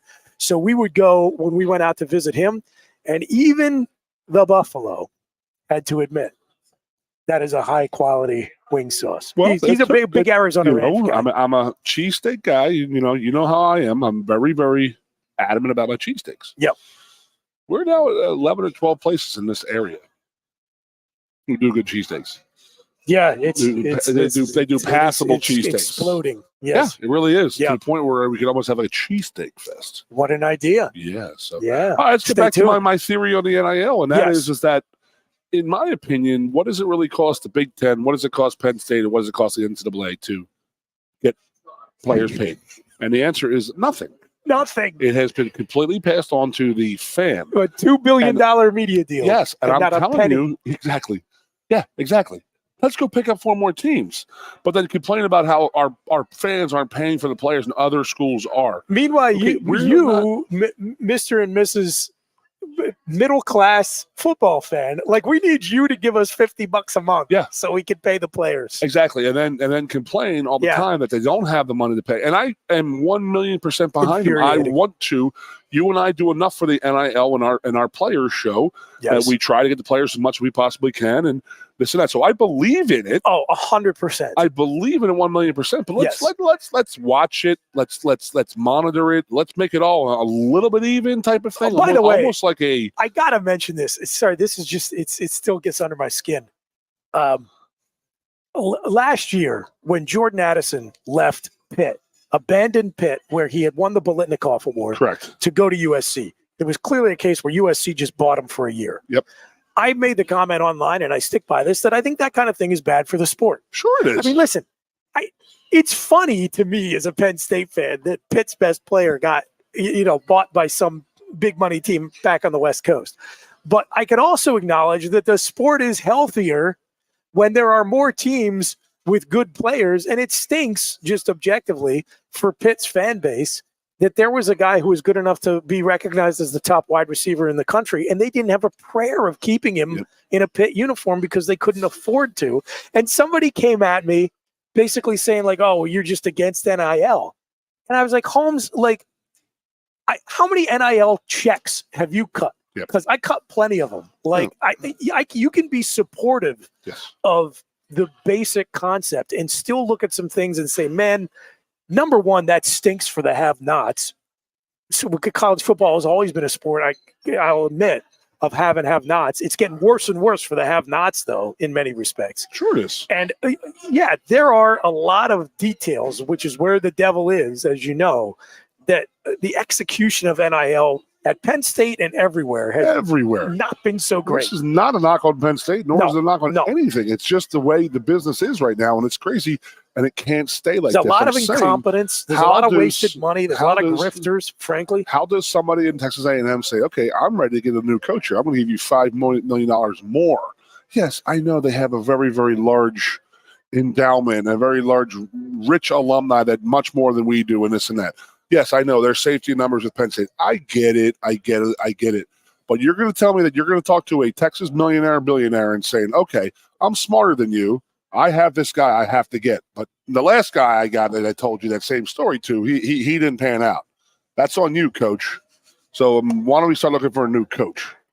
And then it's by the way, let me as we're talking about who's going to be the offensive coordinator and these open coaching jobs and everything, what was the rationale for paying Jimbo Fisher all that money and giving him that ridiculous guarantee instead of getting a ring, right?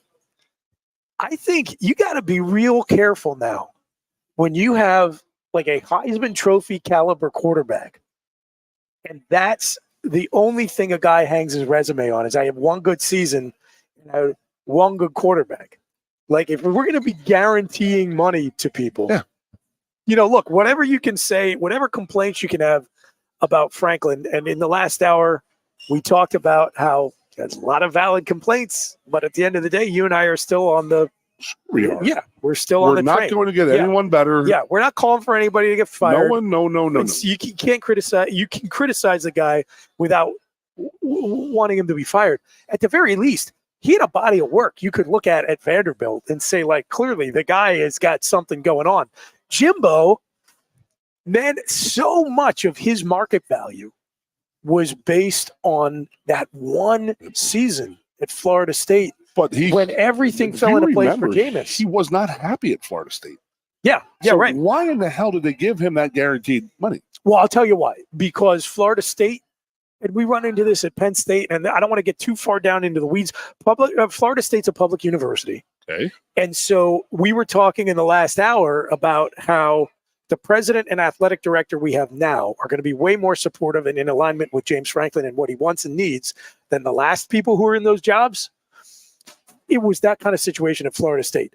The board of governors or regents or trustees, whatever they have down there, they were not on board with a blank check for facilities and recruiting budget and assistant salary pool that Jimbo wanted.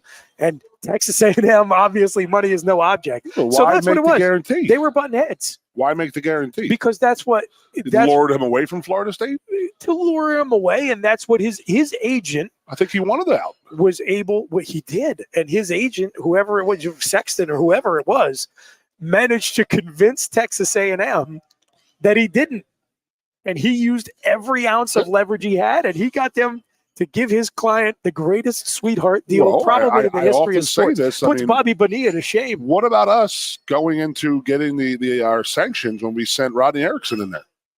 You have people on our board of trustees who have done literally tens of trillions of dollars of deals, who have sat in a room with a union deal or a foreign company or an international company or a government and made these deals. They know how to hammer out a deal. We send a career educator, a man who's never actually done anything but educate, to go and bargain for us. Yeah, well, so Goon, this is exactly what's happening. Is that you maybe have Rodney Erickson's fecklessness in that situation was a feature, not a bug. But we're not going to go down that road. I'm not going down that route. What I'm saying is that you have these NFL behind sports. The paywall, you have sports agents right now who are representing these coaches who are going to these athletic directors, and they are scaring the tar out of them. Eating their lunch. Absolutely. Eating their lunch. So when will schools learn, okay, well, we got to stop doing these guaranteed conduct? But it's just like NIL. Cat's out of the bag, man. Yeah. You really want someone. That's how we're going to prove how much we love you. It's going to be interesting to see what the next guy at Texas A&M gets. Whatever the hell he wants. Well, I mean, they can't possibly give him the Jimbo deal. Right? I don't think they're going to have that big old buyout. There's no way. I mean, unless they're going that after Jimbo Fisher deal is the Deshaun Watson contract. James is $64 million. I mean, how many? By the way, I know there's the largest one who's ever paid 23. Texas A&M, only $6 million if somebody wants to hire him. I think there is like a 0.5% chance, but a non-zero chance they call him if they burn through a couple of their top candidates. I have to say this: there is not a person happier in this world about the new head coach of Texas A&M being Elijah Robinson than me. Absolutely love that kid. I'm glad you brought that up. Absolutely love him. So we're talking love him. Coordinator stuff. So Elijah Robinson was a defensive tackle here. When I was coaching here. Yeah, I want to say his last year was probably like 06, 07 maybe. Is that right? He didn't play because he had the same injury I did. He had spinal stenosis. Is that what it was? So he got into undergrad coaching with Larry, learned the craft from Larry. And I'm going to say this, Elijah from Camden, New Jersey. Yep. You know as well as I do what the hell comes out of Camden, New Jersey. Sure. So there's a guy who really didn't have a father figure in his life, has 3 sisters and a mom. He was the father from about age 10 on. And he always took care of his sisters, always took care of his mother. Tough kid, obviously. Absolutely. Yep. Just a kid who could have been a wayward person and got away with it because he didn't grow up in neighborhoods that are like, he didn't grow up. But I'm going to tell you right now, he's probably one of the classiest, smartest kids that understands. He goes, you know what? I have an opportunity to better myself, better my family, to get out of this. Yeah. And he is the epitome of why using a college scholarship it does work. How it can work for you, and just to where he's at, because you knew he was going to be successful whatever he did. He understood and realized, I have an opportunity here. I don't want to go back to Camden. I never want to go back to Camden. I'm going to do everything in my power to not ever have to go back to Camden and get my mom and sisters out of there. And thank God he has, and thank God he's in a great opportunity down there and wonderful opportunity down there. Because they were talking about him being one of the top D coordinators in the country in the last few years here. Yeah.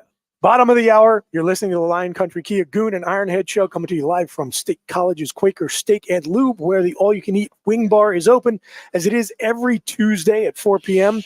We are with you every Tuesday and Thursday from the Lube from 3 to 5 p.m. here live on the internet, on the Goon and Ironhead Facebook page, and on the local airwaves of Happy Valley on 98.7 The Fox.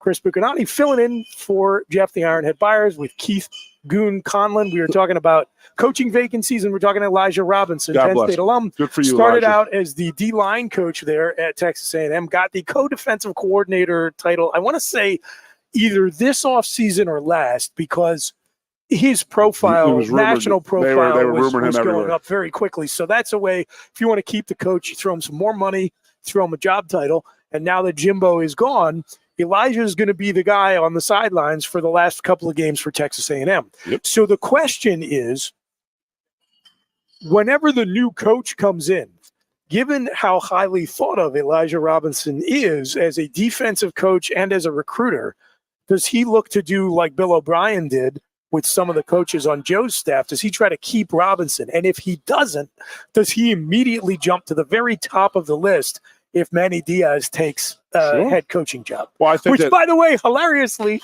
Manny's name is in the mix for Mississippi State.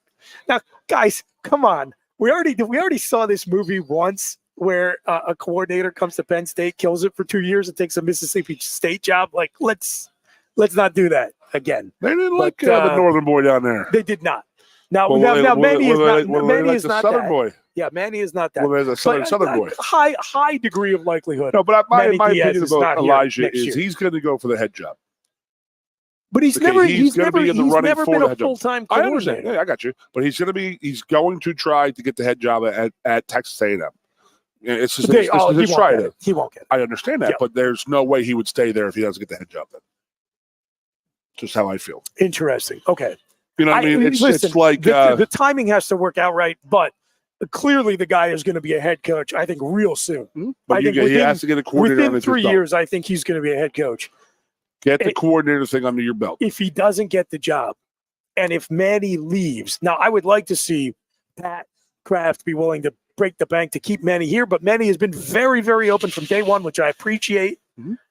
I want to be a head coach again. He does. He's going to get some offers. I don't know what jobs are going to open up, and I don't think he'll leave for just any job. But if he decides to go, like, Robinson's the guy. He's clearly number one, because you can say, hey, come home, help us compete in this new era, and you set yourself up to be a head coach very, very quickly. Do you think Florida opens up? I do. And Manny is a viable candidate there? I don't. So here's the thing. I think because of the way things went at Miami, no matter how well Penn State has played defensively, I think he will be a tough sell at a top 25 job.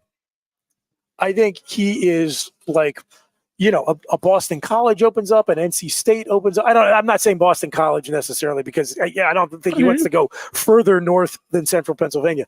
But the point, I saw somebody throw his name out there. If Dave Doran takes another job and NC State opens up, I think that caliber of program is maybe he'll be an easier sell there. If I know the Florida fan base, if you try to sell them Manny Diaz, the first thing they're going to do is look at how things went in Miami, and I don't know the boosters are going to go for that. So I don't know if he's quite up to that. Let's just look at the Big Ten right now. Who do you think is going to be replacing the Big Ten this year? Well, I think that the interim at Northwestern is going to get the job. I think they stay with him. Yeah. I think they've done an absolutely hell of a job. I think the Illinois only does. I mean, Indiana might open up. Indiana, maybe, and that's not an attractive job. That's not an attractive job, nor would Manny want it. First of all, you would get paid more to be the defensive coordinator at Penn State than you would be the head coach of Indiana. Correct. And that job's a death trap. No, and honestly, meanwhile, this is one of the premier coordinator jobs. Do you think Kirk's long in the tooth? No, he'll be back. What about now? I think he's entered the point of his career where he's afraid that he's going to die if he retires. Yeah, So I think imagine that. Remember, he was the young guy when Joe was coaching. I know. All right, here we go. I got one for you now. Go ahead. So, out in the West Coast, the three-letter university who's joining the Big Ten, who are really not happy with their coach right now. A lot of their coaching really has to do with their image. They want a.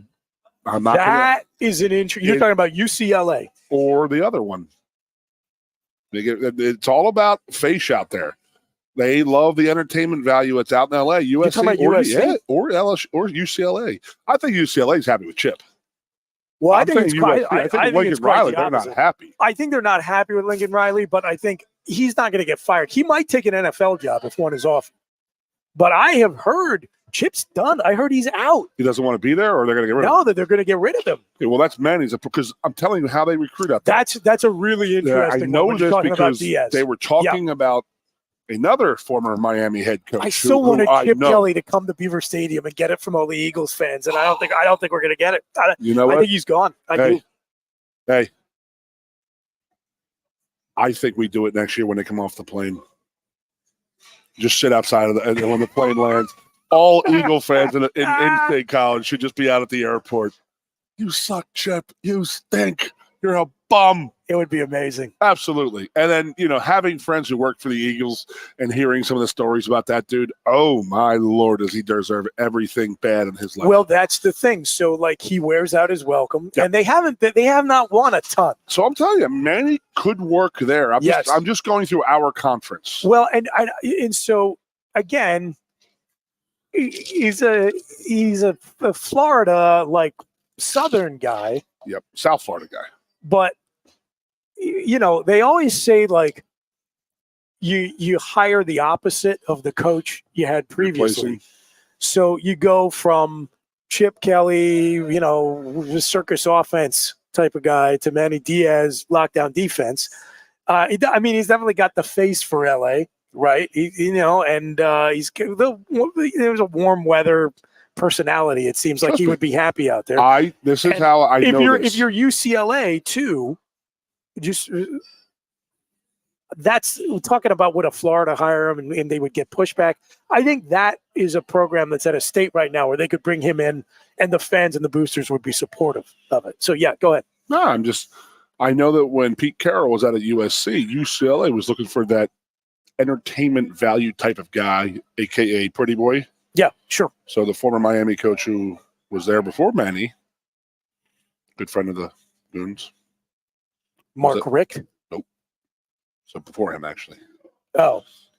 Penn State alumni, tight end. Oh, Al Golden. Yeah, okay. He was a perfect fit out there because he had the personality that could go up against Pete Carroll type of thing. So, UCLA is always in competition with USC for fan bases, and it's all about it's a whole different world out there. Yeah. It's about the media and what you look like and how the personas you're putting off.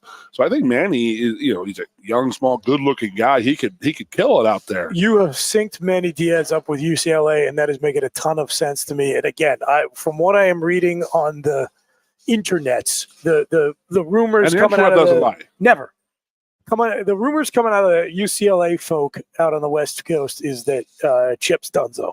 And that does make sense to me. I think that team has underperformed expectations out there. He went up there with Oregon-type expectations. Sure. And what the hell happened to him? He just got fat and lazy and just didn't want to coach anymore? Or just people just caught up to him? I think a little column A, a little column B. Yeah. his star fell real fast. Well, and the conference, I think, got a little bit more competitive at a time when he was playing catch up, because that program out there was in pretty bad shape. And he's never really been able to right the ship. They're a fringe top 25 team. So talking about offensive coordinator candidates. For us. Yes.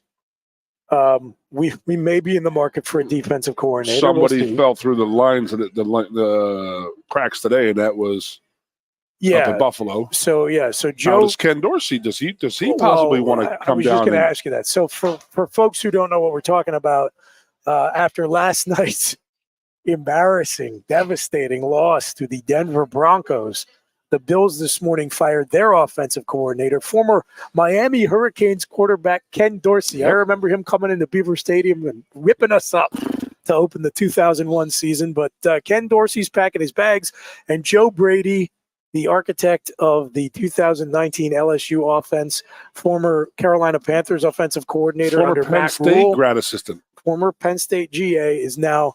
He was the quarterback's coach. He's now the OC there in Buffalo. A lot of speculation that he is very happy in the NFL. He was mentioned as a possible offensive coordinator hire, I think largely because of the Penn State tie, but he seems to be off the board.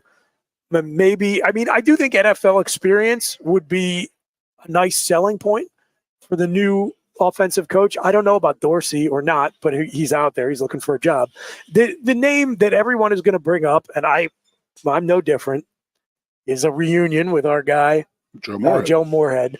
Now, here's the thing. He's the head coach at Akron, right? He's the head coach at Akron. He'll make it's more going money. Very poorly. He's getting paid like $500,000. He could make twice that easily at Penn State. Here's the thing. I love Joe Moorhead. And he's got a relationship with James. He already has a relationship with James. It worked here. He knows what he's going to get into with James. I love the guy. If James Franklin comes out and announces, we're having a reunion, I'm bringing Joe Moorhead back to Happy Valley, we're going to run it back, I'll be doing every meet. Pribula would be better for everywhere Joe has gone. Aller. It's always been the dual threat RPO offense. Mm-hmm. Could he coach a quarterback like Drew Aller? I think maybe, but we haven't seen him do it.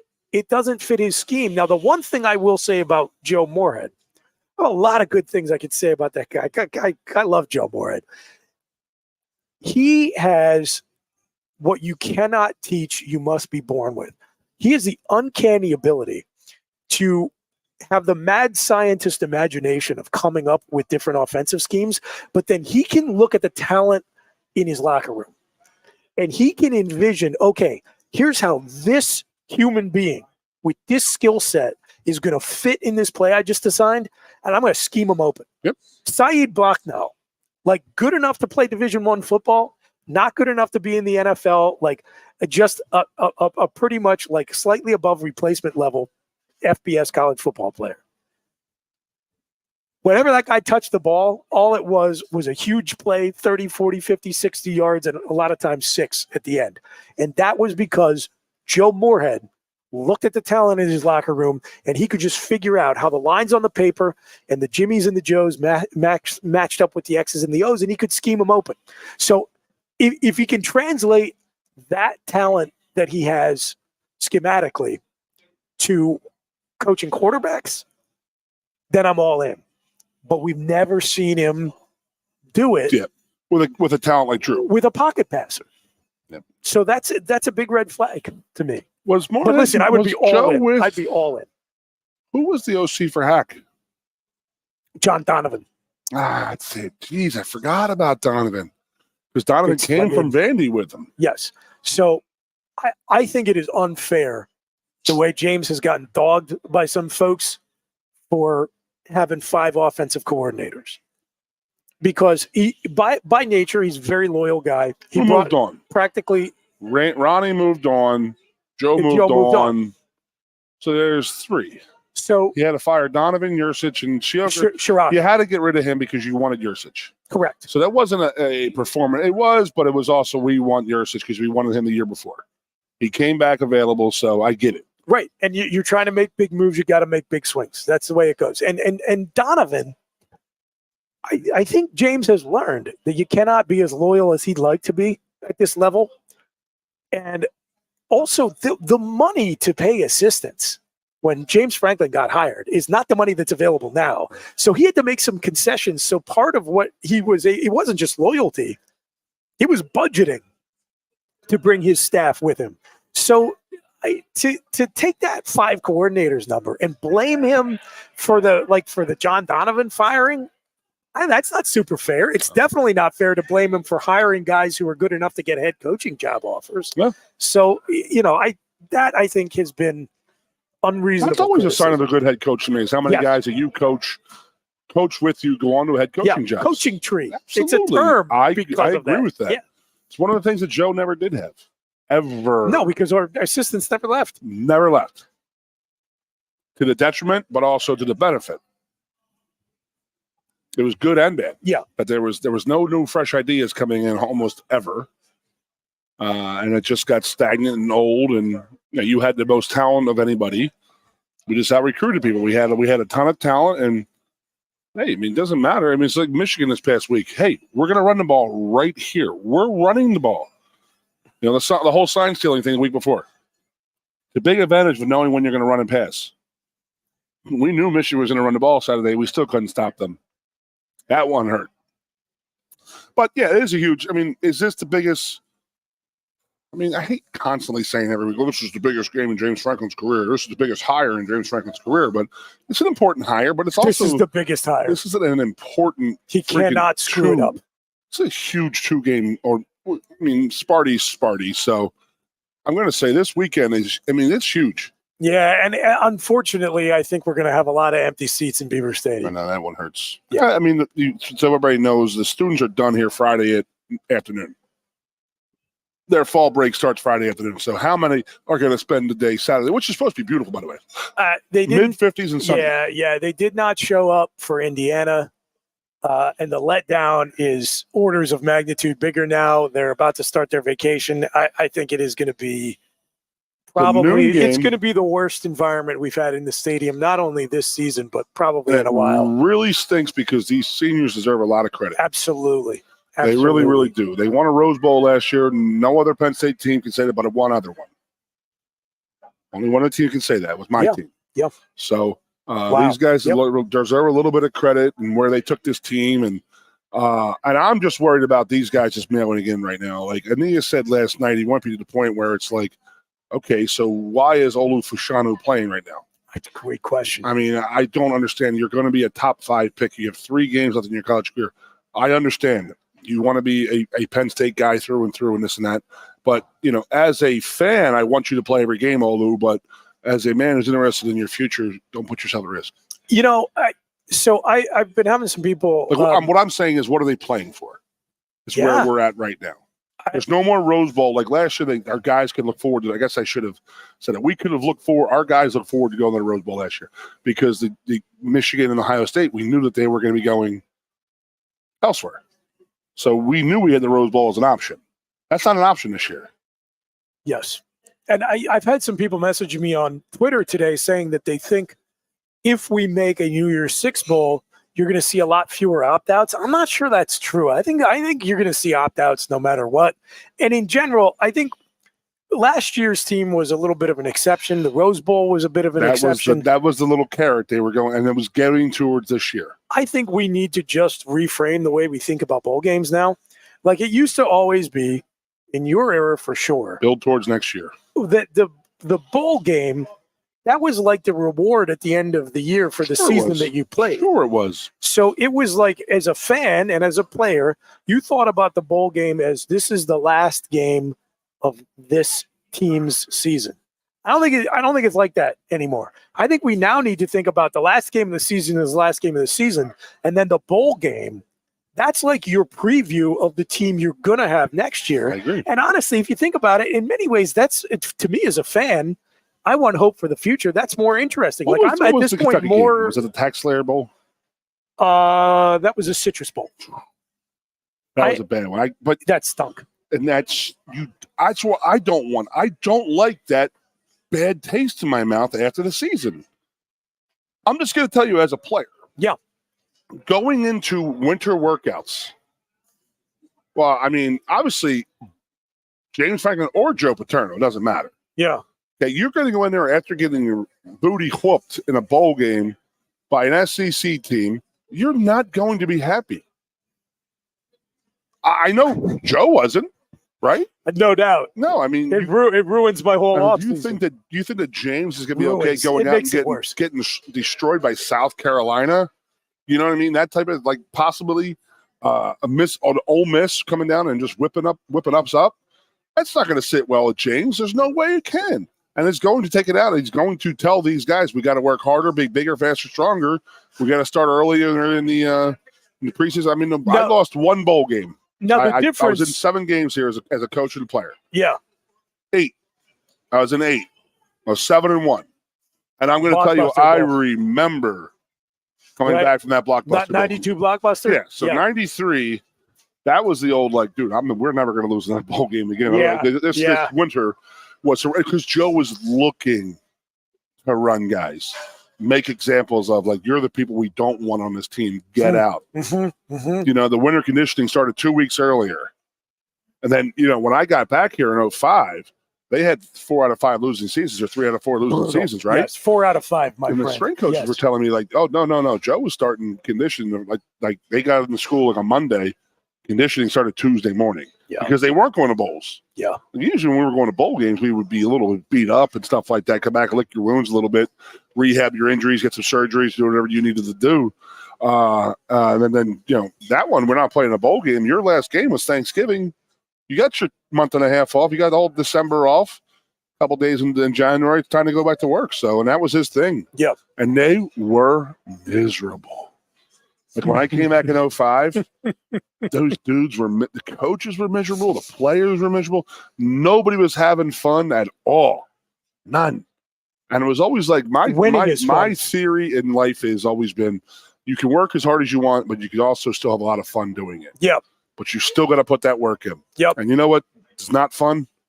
Freaking Losing. It stinks. So we're going to try to do less of it going forward, and hopefully this offensive coordinator hire is going to make the big difference. So to put a pin in it for you, our loyal viewing and listening audience, we love being with you here every Tuesday and Thursday from 3 to 5 p.m.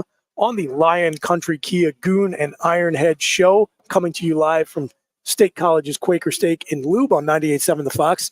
The wing bar is open, as it is every Tuesday at 4 p.m. I am filling up here for the same. It is game. Filling up. Come on out. If you're in town, head over to Penn State Hoops tonight at the BJC. Yeah. Got St. Francis undefeated, trying to start out the Mike Rhodes era strong. I am pretty sure, Goon, that the Ironhead is going to be back with you here on Thursday.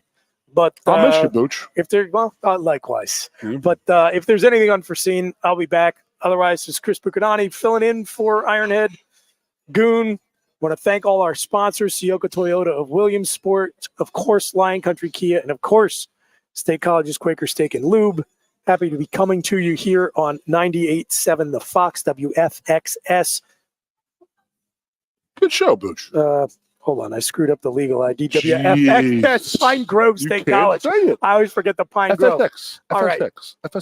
Have a great night, everybody. Boom. Go State. Coast into fall with a new Kia from Lion Country Kia. Right now, get a 24 Kia Seltos for 5.25% APR for up to 48 months. A new Sportage plug-in hybrid at 0.9% APR. Check out our 23 Sorrento hybrid for as low as 4.5% APR. And don't forget, all 2023 and 2024 Kias come with a 10-year, 100,000-mile limited warranty. Stop in and meet with one of our sales experts today and coast into fall at Lion Country Kia. We want to see you in a Kia.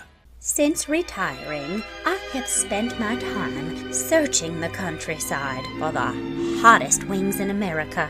I always seem to end up disappointed. You call these hot? Back off, Luigi. Mamma mia. Look hands it, busboy. Your wings suck! I knew I should have stuck with Quaker Steak's triple atomic wings. You think I'm tough enough? The Center Hall Farm Store has been serving Center County and beyond for well over a half century. A small family business, the Center Hall Farm Store specializes in animal nutrition and manufactures its feed fresh using local ingredients. Get the best in horse, cow, pig, chicken, and bird feeds. If you're not already a customer, stop in and see why so many of your neighbors are. The Center Hall Farm Store at 110 West Allison Street in Center Hall, or call us at 814-364-1393. Sioka Toyota of Williamsport invites you to stop in today or check us out online. We have the smart path to your next Toyota, like the all-new Crown, BZ4X, the all-new Grand Highlander, Corolla Cross Hybrids, Sequoias, and more. Over 100 new Toyotas here and on the way. Don't make a $1,000 mistake. Choose Sioka Toyota of Williamsport and see the Sioka dealership's difference. Buy or reserve yours today and see for yourself why Sioka Toyota is the only stop you need for your next new car. Sioka Toyota, it just feels right. Ready to be part of something bigger? Come pave the road to success at Glen Baker and discover a career where your hard work and determination can build a bigger, better future. Our team believes we can build a stronger future together. Join us at Glen Baker, where we value teamwork on the field and on the job. Go to GOHcareers.com to apply. GOHcareers.com. And best of luck to all the Center County sports teams all season long from everyone at Glen Baker.